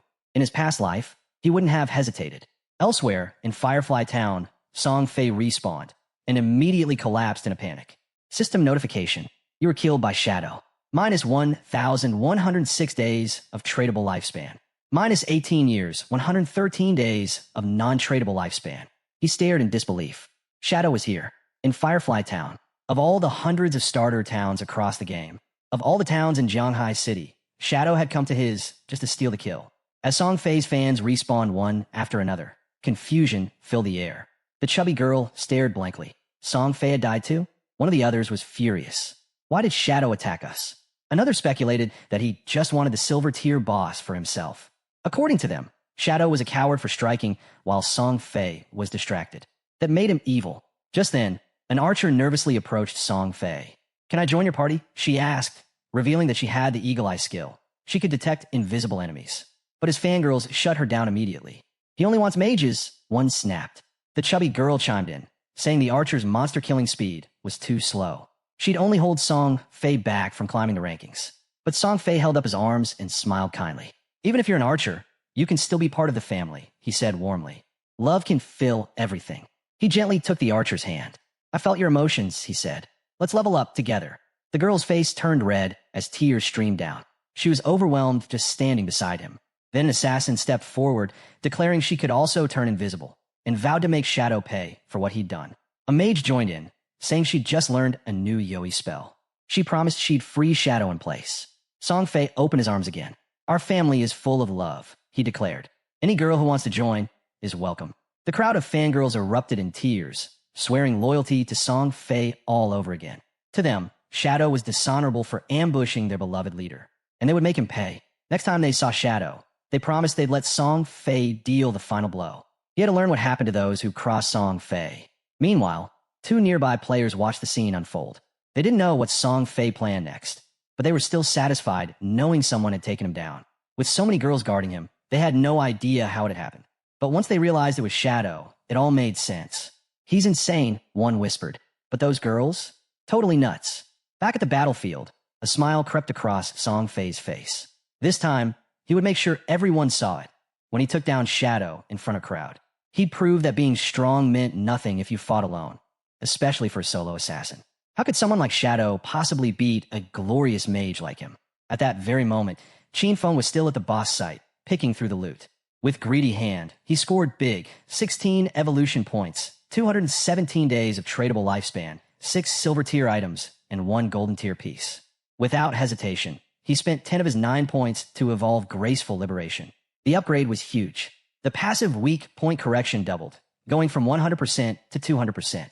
The weak point damage multiplier also doubled. As for the active effect, his next attack would now automatically trigger the Slit Throat effect. The upgraded Slit Throat effect was now deadlier than ever, dealing 150% attack damage per second instead of 100% still over 3 seconds. The cooldown dropped from 3 seconds to just 18.5. Even more impressive, the weak point hit correction had risen to 200%, effectively doubling the size of every enemy's weak spot. If amplified further, half the target's body would count as a weak point. Feng suspected even Shadow Slash might now trigger weak point damage. The skill had started at epic tier with no evolution points, yet now it was legendary. But going forward, the cost was staggering. To evolve a legendary skill to mythical, it would require 200 evolution points, a 100 times increase. Based on that scaling, evolving Greedy Hand, which was still epic, would eventually demand 210 points, and to go from legendary to mythical, 3,400 more. For now, he had just 9 points left. He used 8 of them to upgrade Backstab Enhancement, bumping it from gold to platinum. The passive damage boost rose from 30% to 40%. Between the silver tier boss and the wave of players he'd taken down, he had earned over 1,400 days of tradable lifespan. Mission accomplished. It was time to head out. But just as Chin Feng let his guard down, a girl lunged at him from behind. She tried to land a surprise attack, but Chin Feng dodged it with ease. She slashed again. Same result. Stunned by how effortlessly he evaded her, she quickly activated stealth and vanished. Seconds later, Song Fay's fangirls appeared at the top of the cliff, glaring down at him. They shouted threats, swearing to avenge their beloved. Mages raised their staffs. The newly accepted archer aimed her bow. Without hesitation, Chin Feng disappeared into shadow. But the archer wasn't done. She activated Eagle Eye, her special skill that could pierce through stealth. Her arrow morphed into a ghostly eagle, soaring through the sky.